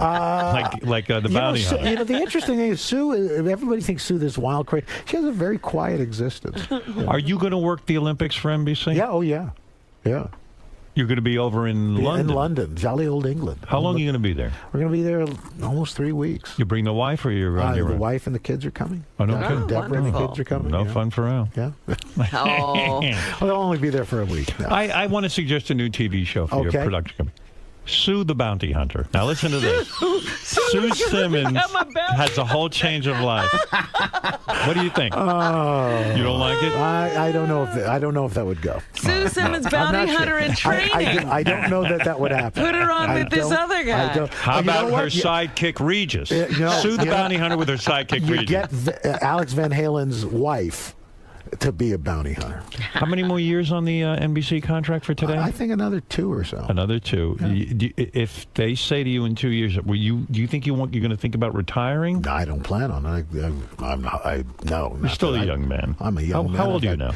I'm going to be 58. So in 2 years you'll be 60, according to my math. Maybe I'm wrong. No, I think that's it. 58 plus 2. Yeah, I think it's 60. You're good. You're good. All right. And then you're going to look for a new contract. Yeah.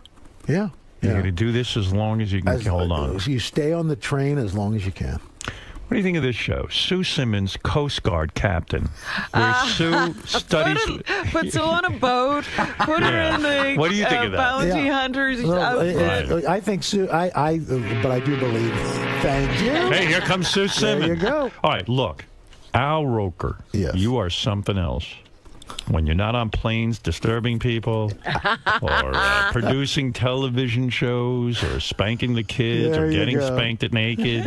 I mean, there's so much. Who knew? Yeah. I mean, now that wouldn't be bad. People think Al Roker, just a nice guy. No.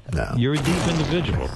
I mean, you've had experiences. I can't believe you were spanked nude by your father. Was he nude when he did it? Oh, no. You're just wrong. Can you imagine the family films? We discovered this when Al took a bunch of old Super 8s to be digitized. Oh, gosh. I don't remember that. How old were you when you had your last nude spanking? As I said, I think I had on a thong. How about this for show? Sue Simmons spanking party for you and Sue. Hold on a sec. Now, you remember about spanking. Yes, I do. Was it Dan Foreman? Yes, Buck Bongo dear. Dan. Buck Bongo Fiesta was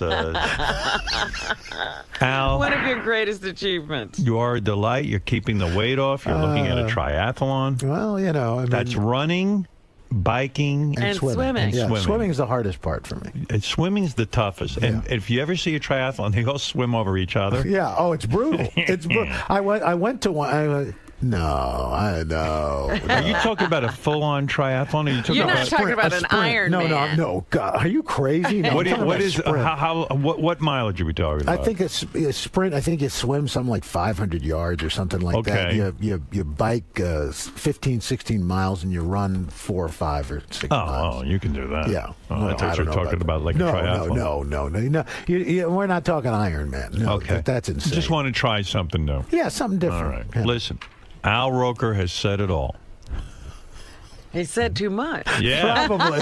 I can't believe you would kill Deborah Norville.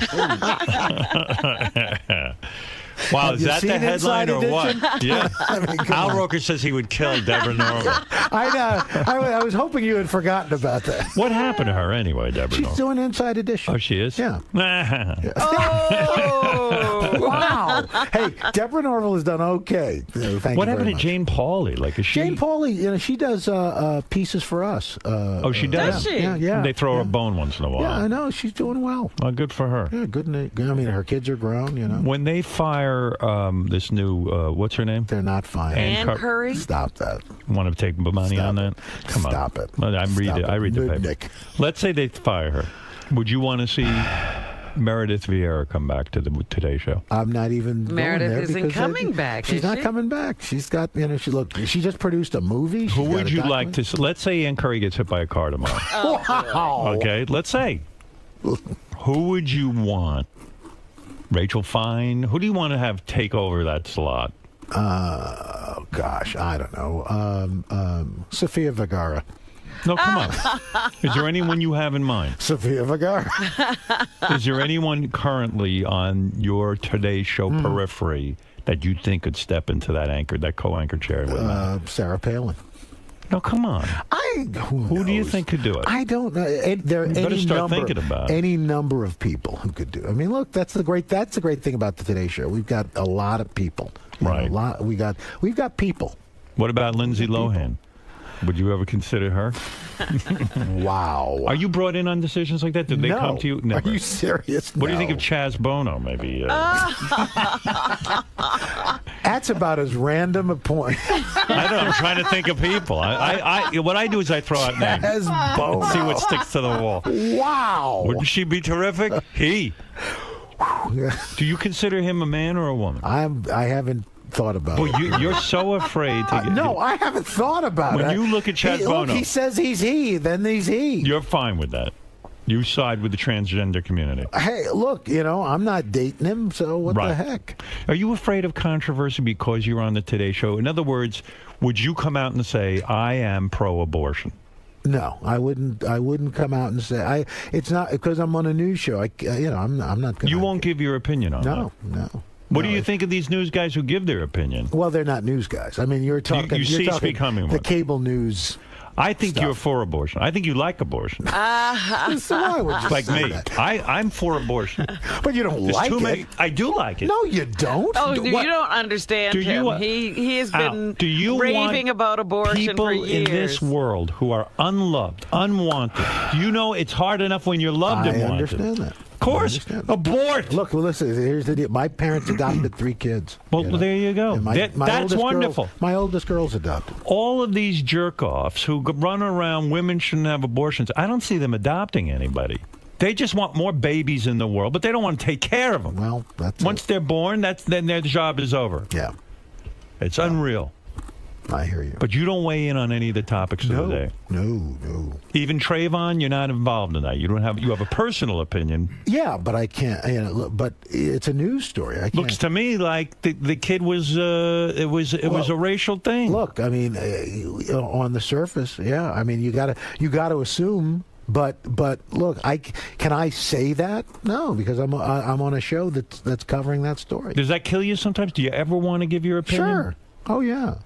You think the day will come when Have you you give ever slipped? Did you just couldn't keep it in? Yeah, one day you said, I love acid, LSD. Like when OJ was on trial, could you give your opinion? No. You can't. No. You still haven't given your opinion. No. No one knows where you stand on OJ. No. It's unbelievable. Who snorted just now? It wasn't me. Don't look Even over on here. this show, you can't say whether OJ is guilty because, or not. look, I mean, he's in prison, so there you go. You would never admit whether you're a Republican or a Democrat? Nope. Do you think North Korea is bad? Yeah, oh yeah. Oh, you're willing to say that? All right, I didn't know how far you would go. Getting Bin Laden. Definitely. You were happy when they killed Bin Laden. Yes. You were? Oh, yeah. You're admitting that. Please. You're not afraid they're going to fire you? No, I don't think so. All right. I think I'm safe on that one. Holy mackerel. I mean, really. What a life. It's good. Yeah. Life is good. You know, it is. You understand that you have to not give your opinion. Yeah. Does he ever take vacation? Or Yes. is everything work? I take, oh, please, I take vacation. Where'd you go on your last vacation? We went to the Cayman Islands. Oh, no kidding. Yeah. Just the wife or with the kids? With the kids. With the kids. Any time for nookie or you have to? Yeah. Oh, yeah. Yeah. Good time. Like, will you go crazy on vacation, have sex twice with your wife in the same day? That would be crazy. So. That would be crazy. That'd be insane. Do you hate France? No. You do not. What? I just want to see how far you go. Everybody hates France. All right. Chocolate or vanilla? What do you like better? I like the Neapolitan. The chocolate vanilla strawberry. Wow, you really are non-controversial. No, I like. Is that because you're on the Today Show? No, I like the chocolate. I like the vanilla. It's I like everything in equally. the same slice. Right. You get 3 flavors. How great is that? But you're right about abortion and things like that, because if these religious nuts, if they found out you were you supported a woman's right to choose, They go berserk. I know. Oh my gosh, I gotta go. Oh yeah, you I do. got the Today Show. You actually have something to do. I gotta go do the Today Screw Show. the Today Show. No, and weather's up early today. I'm at 7:06. All right, listen. Let's tell people why you came here today. That's Big more Easy important. Justice. Okay. Al Roker is producing a brand new show called Big Easy Justice. No, you don't appear on this show. No. No. Just and neither does J-Lo. No.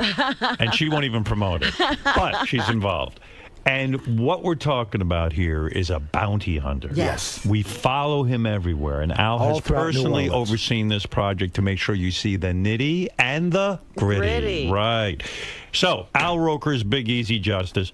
Come see us again someday. Absolutely. Where you will answer whether or not you are for the legalization of prostitution. sounds great to me. Yeah, not against that. Gotta go. All right, here we go. The great Al Roker. We'll be back right after these words. Wow. Very in-depth. How are you? Good. Everything good? Yeah. It's all good. Yeah. I'm excited we're going to be doing stuff. Yeah. I am Good too. to see you. I'm now All right, part of the take NBC care. family. Yes, baby. They've been Al, they've been lovely. Really. Look, why I not? feel like I have a family. Tell Bella second morning. I will. Quick picture out. Hold on. Can you see this? Thank you, sir. You bet. Al, may I talk to you on your way out? Yes, please. Attempts at dividing That's a the... lovely jacket. He attempted to divide you and Matt Lauer. Yes. He attempted to divide you and J-Lo. He can't. He cannot. He cannot. All right, Al. He cannot. Thanks. Can I walk?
This is a Howard TV original production.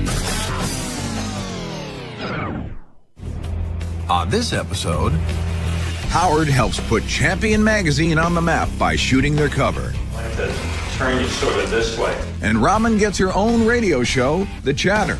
Guy who shot his penis off. Yeah. What's your problem? Testing 1, 2.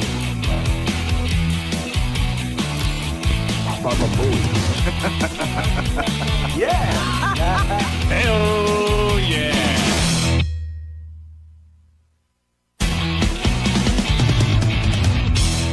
I would like to be considered a professional photographer because I love doing it. My goal is to be comfortable with the camera and learn how to do certain things. I don't even know where the love of photography came from, in the sense that I don't know where it originates. I just was always interested in learning about the camera and lighting and how to take good professional pictures. See, that's the light. I was just working, and all of a sudden the door opens, and there's Howard with his camera, and he's like, "Look natural, keep working." You've been down getting all shadows all over your face. I don't like that. Even when I'm turned this way? How about now? Turn toward me. That's pretty interesting. Well, that's pretty dramatic. For your both. Good job, both. Wolf has a lot of settings to do. He's a professional photographer now. I wouldn't know how to sign up. Greg, you're fucking me up. I'm fascinated every time Howard picks a new hobby. You know, they always laugh at me for having moved from one thing to another, like horseback riding to boating. But who else does that? I want to set the white balance off that. What? What is it? $60. $8 for the DVD. No good.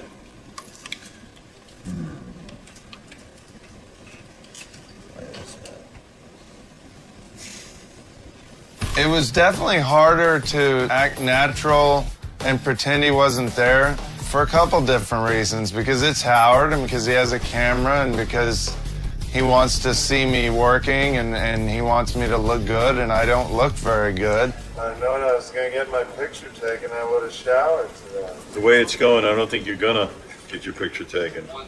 This is fucking retarded. I'm not doing anything. Why does my show this speed? Right, but basically, if you want to still get Netflix, unlimited DVD, unlimited streaming, the same service you got before for $9.99. He's the only photographer I've ever worked with who told me to get that goofy look off of my face. And my face is pretty goofy, so I didn't know what look he was talking about. Hold on, I'm doing something. I'm like thinking you're not correct. In the end, Howard gave me a really, really amazing shot that he took of me, and to know that it was Howard that took it was really amazing. And it's a really cool picture, and to make me look somewhat human and decent is a tough job, and he did a great job. And what made Dave the winner? What made his case so compelling? Why do you think he won? He was very sympathetic. There's a timetable. He's going to lose a leg. We had no idea that he was coming in to shoot us at the wrap-up show, but he came with the camera. He was just sort of skulking around like he didn't want to really us to draw attention to it on the air, and he just started shooting, so I just did what I was doing and let him do his thing. I don't think he was so upset by it that he wouldn't want me to bring it up. These are the kinds of things that we do talk about during the breaks. Hey Lily, what was it that your doorman actually said to you? It's a pretty cool picture. I'm going to deliver it today, but I wasn't able to sign it. You want to sign it like in the corner? Right in the... now, I think this will work. This is what everybody suggested, so we'll just... Yeah, but then it's going to come off the glass. No, it's a paint pen. I particularly like the aspect of having a finished product and giving it to someone where they can either hang pictures or make it part of a slideshow or something like that. I like the whole idea. Love it, man. Thanks. I know exactly. I found a spot for it and everything. Just trying to think of the year. Thanks. Perfect, man. Thanks. I think it says, "I love you, man, Howard Stern." And I love you too, man. Ralph came to me in early November and said that for Champion Magazine, they were going to have Howard Stern do the photo shoot for the cover of the December issue. I was looking at some of his photographs one day, and I looking at it going, wow, he's gotten really, really good. You know, you showed me a bunch of stuff you were doing last night. You were showing me Photoshop. I think you got really, really good at all of this. I think you got a really good eye now, and the way you can work Photoshop, I was really impressed with that. Oh, man. Ralph called in one day, and he was just so complimentary of Howard's photography that I thought something was up. He wants me to shoot the cover of his app. But I don't think he'd allow me to do it if he didn't think I was good. Now I get it. He wouldn't ask me to do it if I wasn't good. Now I get it. Ralph asked me if I would shoot something for Champion Magazine, and I said, "What's Champion Magazine?" Then he explained to me it was an app. He showed it to me. I said, yeah. Champion Magazine is a digital interactive magazine about comic books, pop culture, video games, TV, movies, just an overall guide to the month of pop culture. Originally, he wanted me to shoot maybe a famous person for the cover, and I just said, you know, it really interests me, these people who go to Comic-Con and they dress up either for a living or they just dress up out of pure enjoyment. I said, wouldn't it be cool to take some of those people and put them in an ultra-sophisticated setting? The location was this amazing, 4 or 5 story townhouse with this great circular staircase that went through every floor, and just had all these different great rooms. It's used in a lot of commercials, and it's used in photo shoots. Yaya Han was the first model that we hired. She came in with Wonder Woman, Scarlet Witch, and Catwoman. Martin Miller, he came in his Chewbacca costume. Wilbert Rivera came in as Captain America. He's someone that Ralph met at Comic-Con. So is Crystal Lee. She was Storm. She also met Ralph at Comic-Con. Another girl, Anna, she came in as Emma Frost. A girl named Jenny was a friend of Yaya. She came in as Psylocke. Sam was there. I was very honored that Sam was there. That's really amazing. That's great. Thank you. Atlanta airport and couldn't read anything. Sam is officially the publisher. He's invested money into it. That's obviously one big thing. And he gives his opinion and expertise.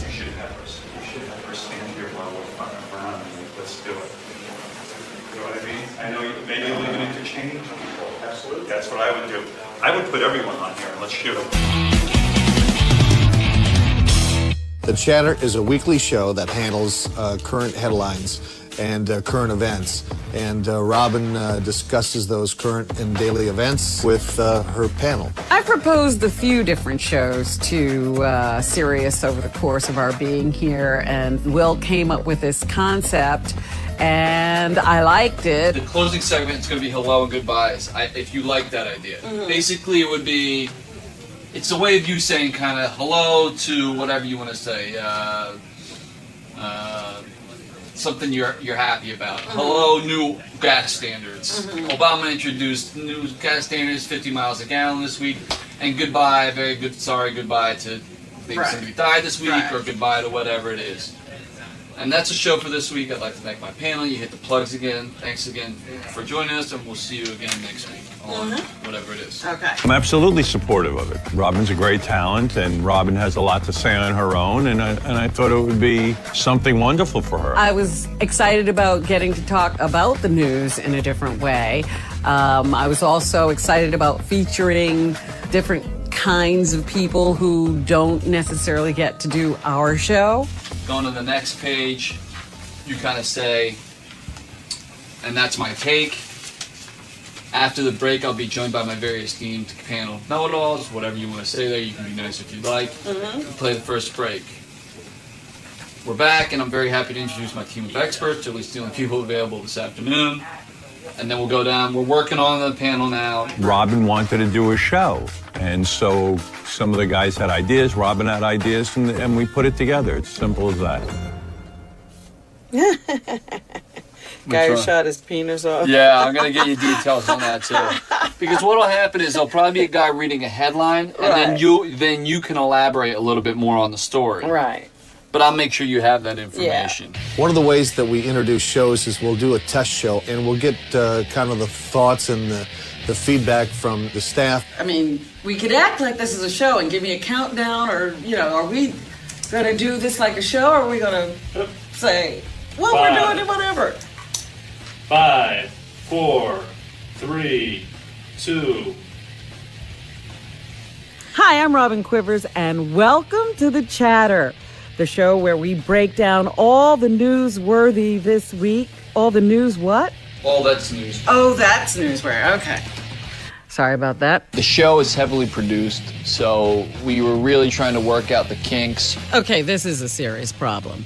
The question here is, what do we have the political will to do about Afghanistan?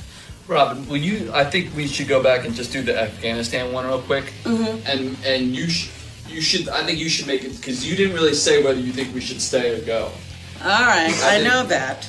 It features Robin with a panel of comics or political pundits that just talk about the headlines. So what do you think, Paul? It's not a big deal to me. I mean, look, he's creating jobs. He's going... Hold on for a second. Stop. I swear I didn't touch it. No, I know you didn't. Moving on the scale. Yeah. Do we need to take a break? Are we breaking? We weren't breaking. I mean, it just went really long. I didn't see a... We just started going. Let's do that again.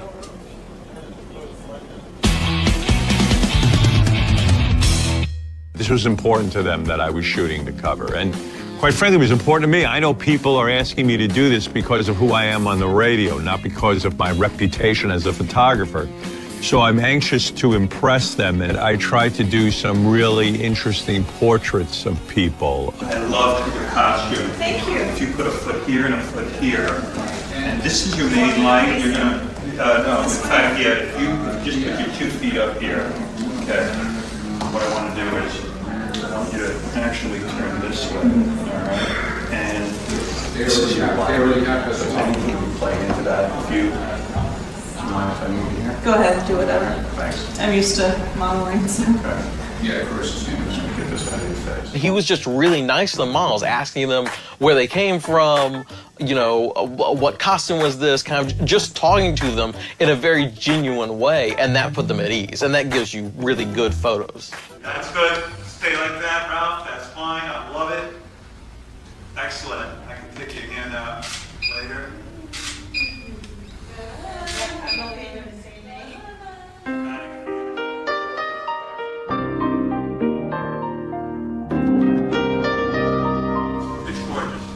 Thank you. Stay in costume. I understand that Ralph got in the way a lot because Ralph is really a control freak, and so is Howard. Dramatic, beautiful, gorgeous. Thank you. Wonderful. Can I try out somebody with her? When Howard goes in to do a shoot, he's the photographer, he wants to arrange everything, and then Ralph wants to come in and make his final suggestion. Because Ralph is the kind of guy who would never really do anything, but he knows how it should be done. The girls get that back there very costume. I disagree. Can you just turn the I finally encountered how annoying Ralph is. He is so annoying. He's annoying. At times I had to like rein him in. I don't think there was a big deal. I was there to make it go as smooth as possible for him. It was no big deal, though. He might tell you otherwise. No, yeah, I think what we got to do is I really like narrowing your body down. Yes. And so what I like to do is I like to turn you sort of this way. Nice. Just like that. He was a very dynamic personality on the set. He was very easygoing. He was really conversive with the models. Nice. Great. That's a little tighter. That's great. Fabulous. Holding that. Great. Holding that. Holding that. I love it. Coming up a little tighter. That's good.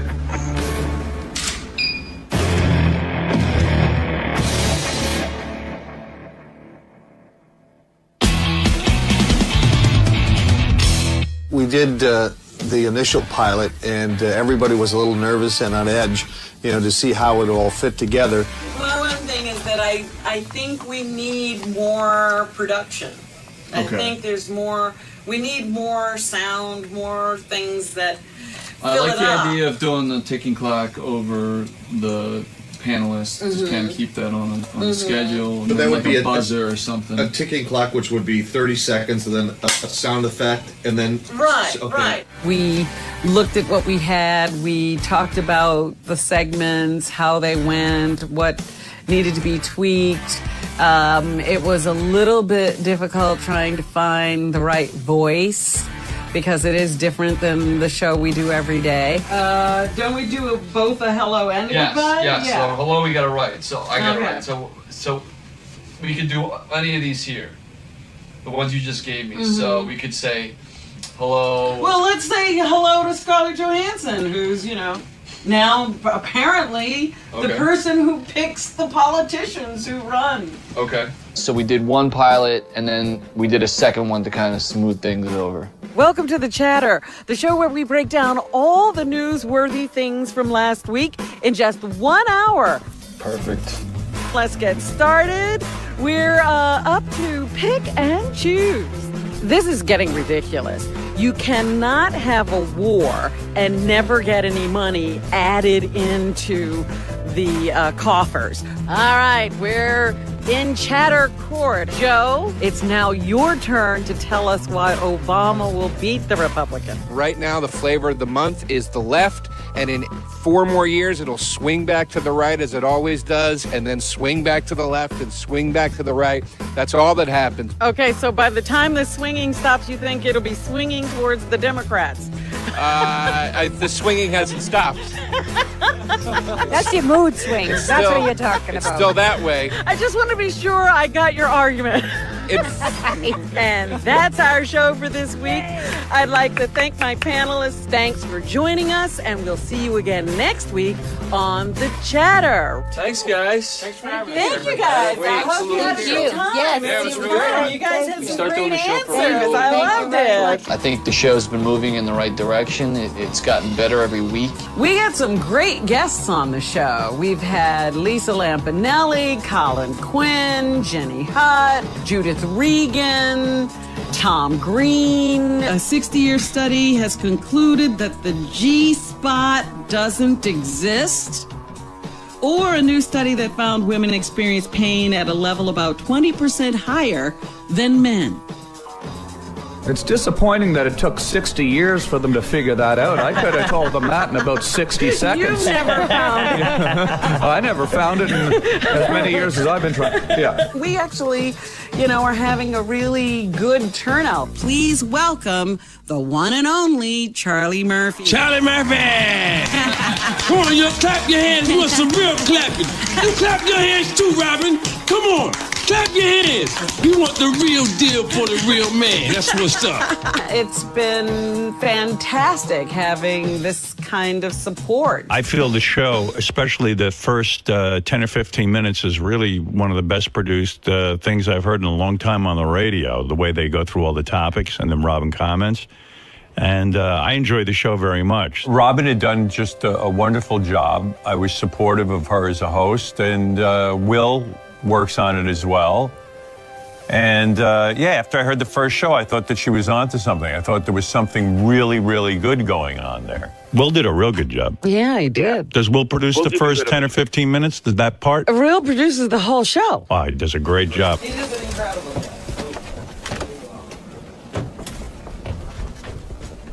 You do good radio. Thank you. I appreciate that. Yeah, you work well with Robin. It was good. It's been a lot of fun so far. So. Yeah.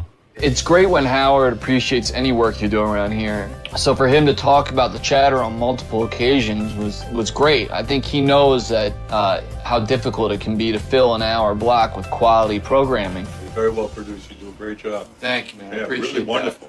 Like it's A lot of work. You heard it? A lot of Yeah, it's really, really good. Howard has listened to the show. He listened to the pilot, and he's listened to some other episodes, and he's been incredibly supportive, and he really is behind it. He thinks it's a great format for me, and he loves it. Most radio shows I hear are not that well produced. I mean it. I mean, they're not. Who knows what the future holds for the chatter? We have big aspirations for it. I think the show's been moving in the right direction. It's gotten better every week. I think everybody that works on the show enjoys it and is really excited for its future. It's been fun. It was crazy to watch him literally set up all of his lights, adjust all the lights, tweak them, move stuff around himself. It was the kind of thing that you would see a photographer with a crew of a half dozen to dozen people doing all of this stuff, and he really did it all himself. It was kind of spectacular to watch. I don't like that light at all. I'm sorry, over there. Yeah, I know where now that is. I didn't know that you did photography. I don't. You don't? This is That's the joke. Okay. No, I'm an amateur, Oh, okay. but I'm learning. I like doing it on my own because I learn. I like to know everything from how to break down the equipment to specifically lighting it. It's such a cool skill to have. It is. And It's hard though. It really is. Yeah, it is. It's really difficult. All right, this is a really minor detail. Should the board look real? No, I'll fix the board. Okay. Try to sound better at the photography. I think I'm gonna go with this one light. You look like such a baller. I can't even deal with this. What if you guys, Chewie, I love you looking just that way. I like you kind of Wookieing it up. I like you just kind of cheating that way. I love you watching the band, playing it, moving, coming around. I'm doing it. As I'm firing away. She puts her leg up on a wall. No, don't grab her leg. This, yeah, that's nice. That's cute. I like that you're sitting forward. That's good. Your ass looks great. Everything looks good. Good. You can't just sit somebody in front of a camera and go, okay, let's take a picture. You have to get them excited about what they're doing and, give them feedback and, hey, turn this, move this, have your hand like this. So he's developing a really good eye for this. If you scooch a little bit forward, I can even, yeah, that's good. Go ahead. This is what the Avengers mansion felt like.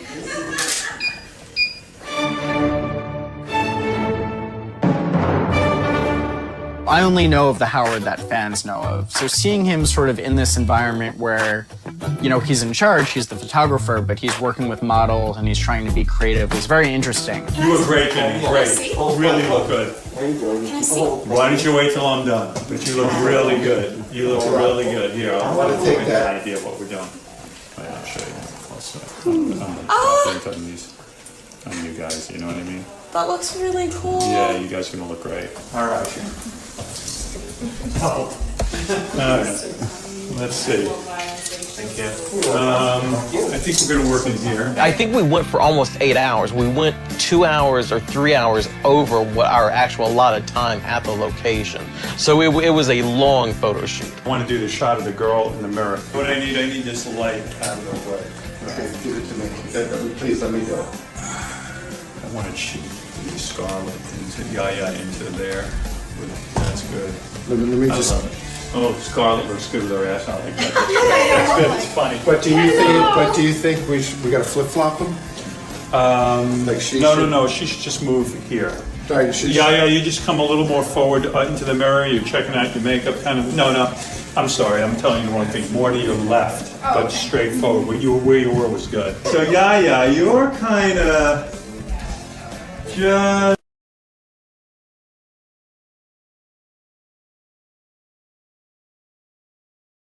I think the pictures turned out awesome. Pretty impressive. Pretty impressive.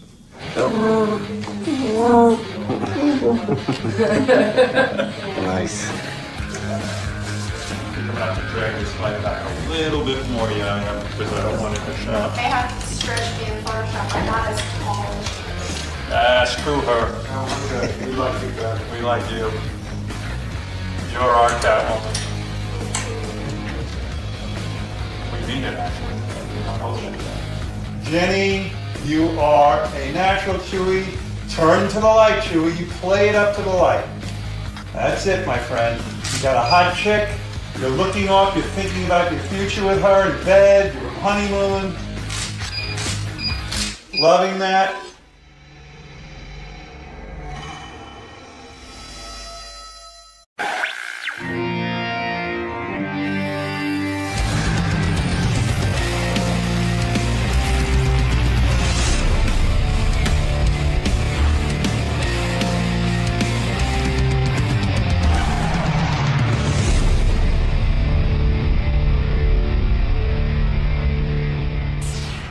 Bobo, you're on there. I'm sorry, it's Bobo. I know some people don't like Bobo. Hey, I Bobo. was reading David Hinckley's column. Yes. Just who's responsible for putting together in the radio industry, right, as far as being rated top talk show host? I mean, Well, read the article. one. There's an article. It's not based on ratings. It's Talkers Magazine. Talkers Magazine used to put out a list every year of who the most influential radio guys are. That's the only time they get any kind of publicity at all. And when I was on terrestrial radio, I was always like the most influential guy in radio. And they make up the list. They don't base it on anything. No, it's an editorial group, and they sit around and they name names. And when I went to satellite radio, suddenly I was no longer the most influential guy. In fact, they hated me because Talkers Magazine is paid for by the terrestrial radio industry. Right. So they're not allowed to really acknowledge me that much. But if Rush Limbaugh wants to say he's the most,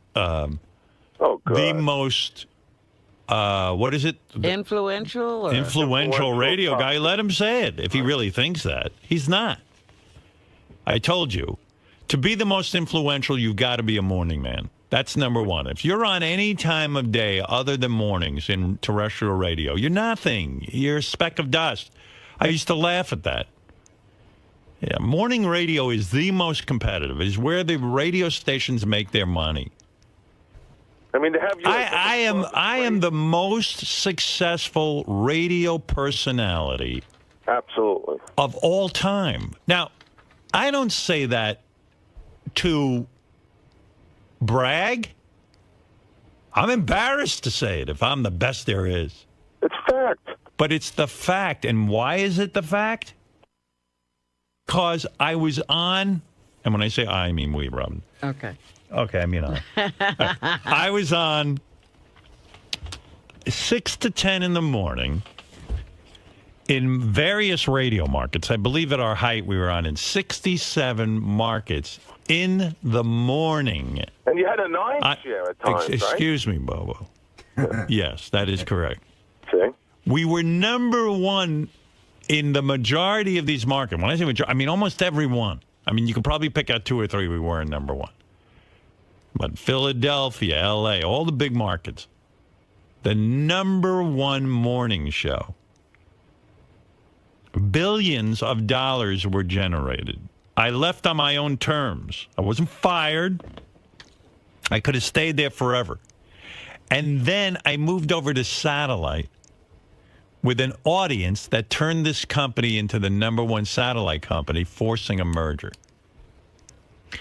Then to boot, anyone who ever followed me in that time slot on all of my stations failed miserably. Not failed miserably. Right.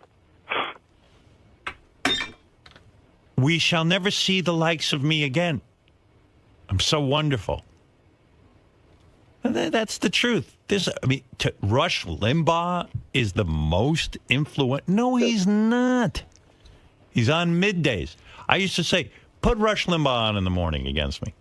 Put him on. Let's go. He wouldn't do it. Howard, you know what they say? Dynamis is number 33. They go. Dynamis? Dynamis is what? Number 33. And every market they put him on in, he fails. He's never been successful in New York. He's moderately successful. I don't even know how he did that. And the only time his ratings went up was after I left. Some people were forced to listen to him. He's like a cancer. I mean, to put Geraldo Rivera 75 is crazy. He's much better than I. I didn't even know Geraldo Rivera was on the radio. Yeah. I don't know that he has any influence, Geraldo Rivera. But look, in terms of they're radio, trying to put together a magazine article. But in terms of radio, it is hands down proven fact. You know, Talkers Magazine I wouldn't pay any attention to because, as David Hinckley, I don't know if he pointed out in the article. I didn't get to read the article entirely. Mm-hmm. But he should point out that it's bought and paid for by the radio industry, the terrestrial radio industry. You know, they used to make me feel really good when I was on terrestrial radio. The second I left, they were, Howard's irrelevant. People would like to think I'm irrelevant. They like to write, Howard became irrelevant. Irrelevant? I base relevance on, what you're paid and what you command in terms of an audience. If Rush Limbaugh came over to satellite radio tomorrow, he wouldn't bring 1,000 subscribers with him. He wouldn't bring 1,000.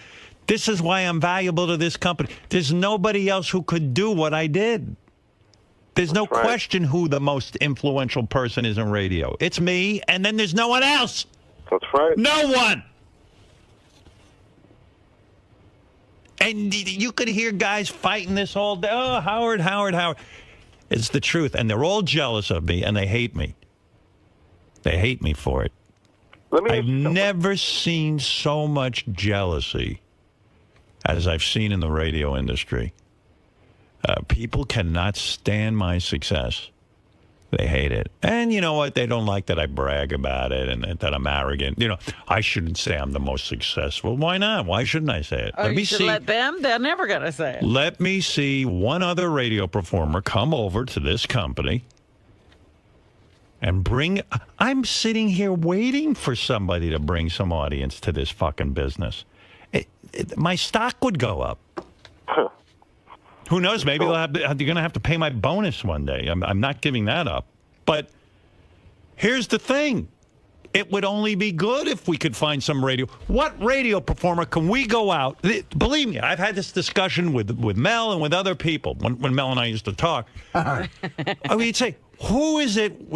Satellite has money. What personality can we bring tomorrow to this company that can do what I did?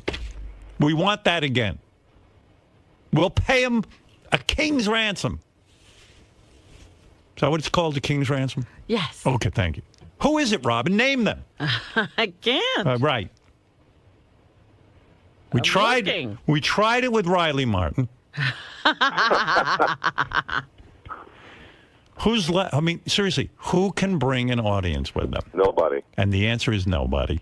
So you want to talk about who the most influential person is in radio? There's me, and then there's no one. The whole list should be this: Howard Stern. And after that, no one. Because not one of them brings an audience with them. When you were on Talk Radio, you had 18 million, right? Plus, and then over here you have 20 million. They never thought that was possible. All right, Bobo, I got to go. I love you. I love you too, man. All right, man. Thank you. Thanks. That's Bobo. Bobo. What is Bobo's last name? I don't know. Why? Why? He's Bobo. I was just going to say, that's Bobo. Bobo the Clown? I mean, what is it? Bobo the Clown. What is your last name? Or you don't give it? I give it Bowie. Bowie? Bobo Bowie? Bobo Bowie? Is it really Bowie? Yeah, I'm on Facebook, man. Look me up. Bobo Bowie? Yeah. You are a liar. No, I put Bobo in it because they call me Bobo all my life. Bobo Bowie. Yeah, Bobo Bowie. You know. Is it Bobo Bowie? Bowie is absolutely his last name. What his first name is, I don't know. Oh, my God. He's Bobo Bowie? Yes. How do we not know that? I don't know. Baba Bowie. Baba Bowie. Baba Bowie. Baba Bowie. There really is a Baba Did you Bowie. freak out when Baba Bowie became Gary's name? Baba Bowie. No. No. Why would Bobo Bowie? I would have been calling saying, no, that's my name. Shit. Wow. All right, that's Bobo Bowie. Oh, my. Bobo Bowie. All right, Bobo, thank you. All right, thanks, man. Bobo Bowie. That's amazing. Look at this note. He sometimes goes by Bobo Stardust. What? What is that about? What do you mean? He has made up names? Oh, it's a joke? How is that a joke? I don't get it. Like David Bowie is Yeah, like Ziggy Stardust, that's what we were going for, sorry. Who wrote that? Because they're fired. Who wrote Steve that? Randano did. Steve, Was that a joke? Steve, who lets you near a computer to write me a note? I'm on the computer all day. Gary, is there any fucking buddy watching what's going on? That guy's an intern. His name is Bobo Stardust. Steve, when did you become a comedy writer? What's the matter with you? Steve Randano wrote Bobo Stardust. I thought I was like, I guess Bobo has a bunch Bobo of... has a bunch of names. Yeah. I don't want to keep talking.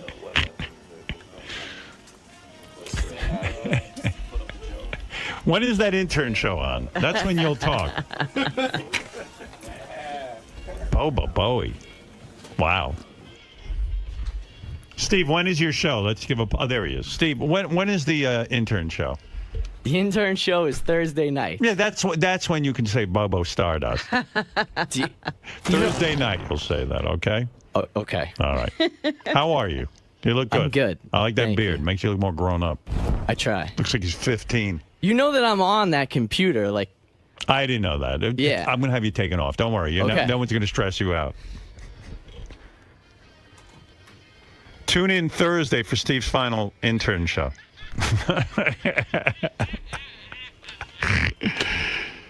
I like Steve. I do. He looks like he'd lost weight. I wish I could lose weight. I want to lose. He's thin. He is thin. that beard looks nice on him. I bet you he's getting laid, that little prick. Doesn't I think he broke up with his girlfriend. Are you getting laid, Steve? He was dating a really cute girl. No, yeah, he's actually looking handsome to me. What did you get on the ugly meter? I didn't do it. Why? You look like you could actually score some points. He actually looks good. Look at him, Robin. I've always thought he was good looking. Would you go out with him? Why would he need the ugly meter? No, I wonder. I bet you he scored. I bet you he scored well. But he doesn't need verification. Just like Will wasn't lining up, people made him take Which is it. weird. Why You used to be gross. Now you look kind of like handsome. Or I'm something. trying. Yeah. So Hey, you look good with that beard. I'm thinking of maybe doing that. sometimes wear a tie. How do you trim that thing? What do you use? I got a razor that I go over it with. Yeah? With Doesn't that hurt? the adjustments. You know what I mean? You've got an electric groomer. Exactly. Oh yeah. Yeah. So I do that. Howard, I think the reason Steve looks thinner is he stopped drinking completely. Wow. Oh, really? I was never heavy. No, well, I didn't think you were heavy either, but You look good. not drinking will make you thin. I guess. I don't think my body was any different when I was, but I'll take it. What's this? You were dating one of the interns? Yeah, I brought her to the Christmas party. Who? Katie. Oh, Katie? Yeah. Katie Smiles. The Ronnie, one Ronnie the one- calls her that. I never called her that, but yeah. That's the one. That's the girl Ronnie creeped out. Yeah. Smile. Exactly. Hey, Smiles. Hey, Ronnie. Dimples. Hey. Ronnie had nicknames for some of the interns. I put a stop to that. Katie must have been appreciative that I stopped that. Yes. You know, I heard Ronnie was picking out some of the girls and giving them special Giving names. them nicknames. Pet names. Yeah, but now he really doesn't talk to the interns, which hurts as the host of the intern show. No, Gives that's us less good. to talk about. No, it helps Howard Gotcha. do his business. Yeah. Wow. You stopped drinking, huh? Yeah. Why? Because my doctors have been telling me with diabetes for a while that I shouldn't be doing it, and I was always like, "Fuck off," you know. Right. Thank you, Fred. And what a rebel! You told your doctor to fuck off. When well, he I told you didn't say fuck off. Yeah, you know, I just hey, didn't man, listen to them. fuck you. Like, well, dude, I'm just trying to help you. I just didn't listen to them. Fuck off, doctor. You're a cocksucker. But I heard Richard Christie started crying when you told him you weren't going to drink. yeah, Richard was very upset. I don't. That's shameful. But diabetes is a bitch. You can't even drink. Yeah, but for Richard to you start kind of crying, can, but you kind of can. It's just not good for you. It's, Right. You know. But I'm turning 30 soon. Yeah. So you were going out with Katie Smiles, huh? I was going out with Katie. And what have you broke up with her? We broke up. Yeah. But look at you little stud. And now you getting anybody now? Nope. Wow. This was the end of January. I guess we broke up. Look at this fucking guy. So single for a little bit. But we're going to the sci-fi upfronts tonight. Who is? You and Katie? No. Oh. Jason and I think Ralph is going. Right. But it's all like sales Sci-fi girls. upfront. It's all sales girls that are there. So they're hot. Hopefully, yeah. Sales yeah, girls are yeah, hot. yeah. What are the Oh, you mean the station? Yeah, the yeah, channel. You mean Sci-Fi Exactly. Channel? Okay. Yeah. Beth went to the upfronts last night for HGTV. That's where her TV show is going to air, and it's. I said HGTV has upfronts. Oh, yeah, I didn't even know they got that deep into the channels for upfronts. Well, they all want to act like they're real networks. I see. So they're doing what the real networks do. Ah. You know what I mean? I work for NBC. You know, we're a real network. Right. I thought it was only the real networks that did upfronts. That's right, Robin. These other guys. Yeah, so Beth told me she went. She was all dolled up. Uh-huh. I didn't see her this morning. I saw her for 2 seconds. She said it was fine. Yeah. Yeah. Steve Brandano is going to be at the upfronts. Then you know, It's a waste of time. Like, what are you doing? That's who they're presenting to, Steve Brandano. Steve, did you get to see our new lineup of shows? Yes, I did. Are there any other sales girls here?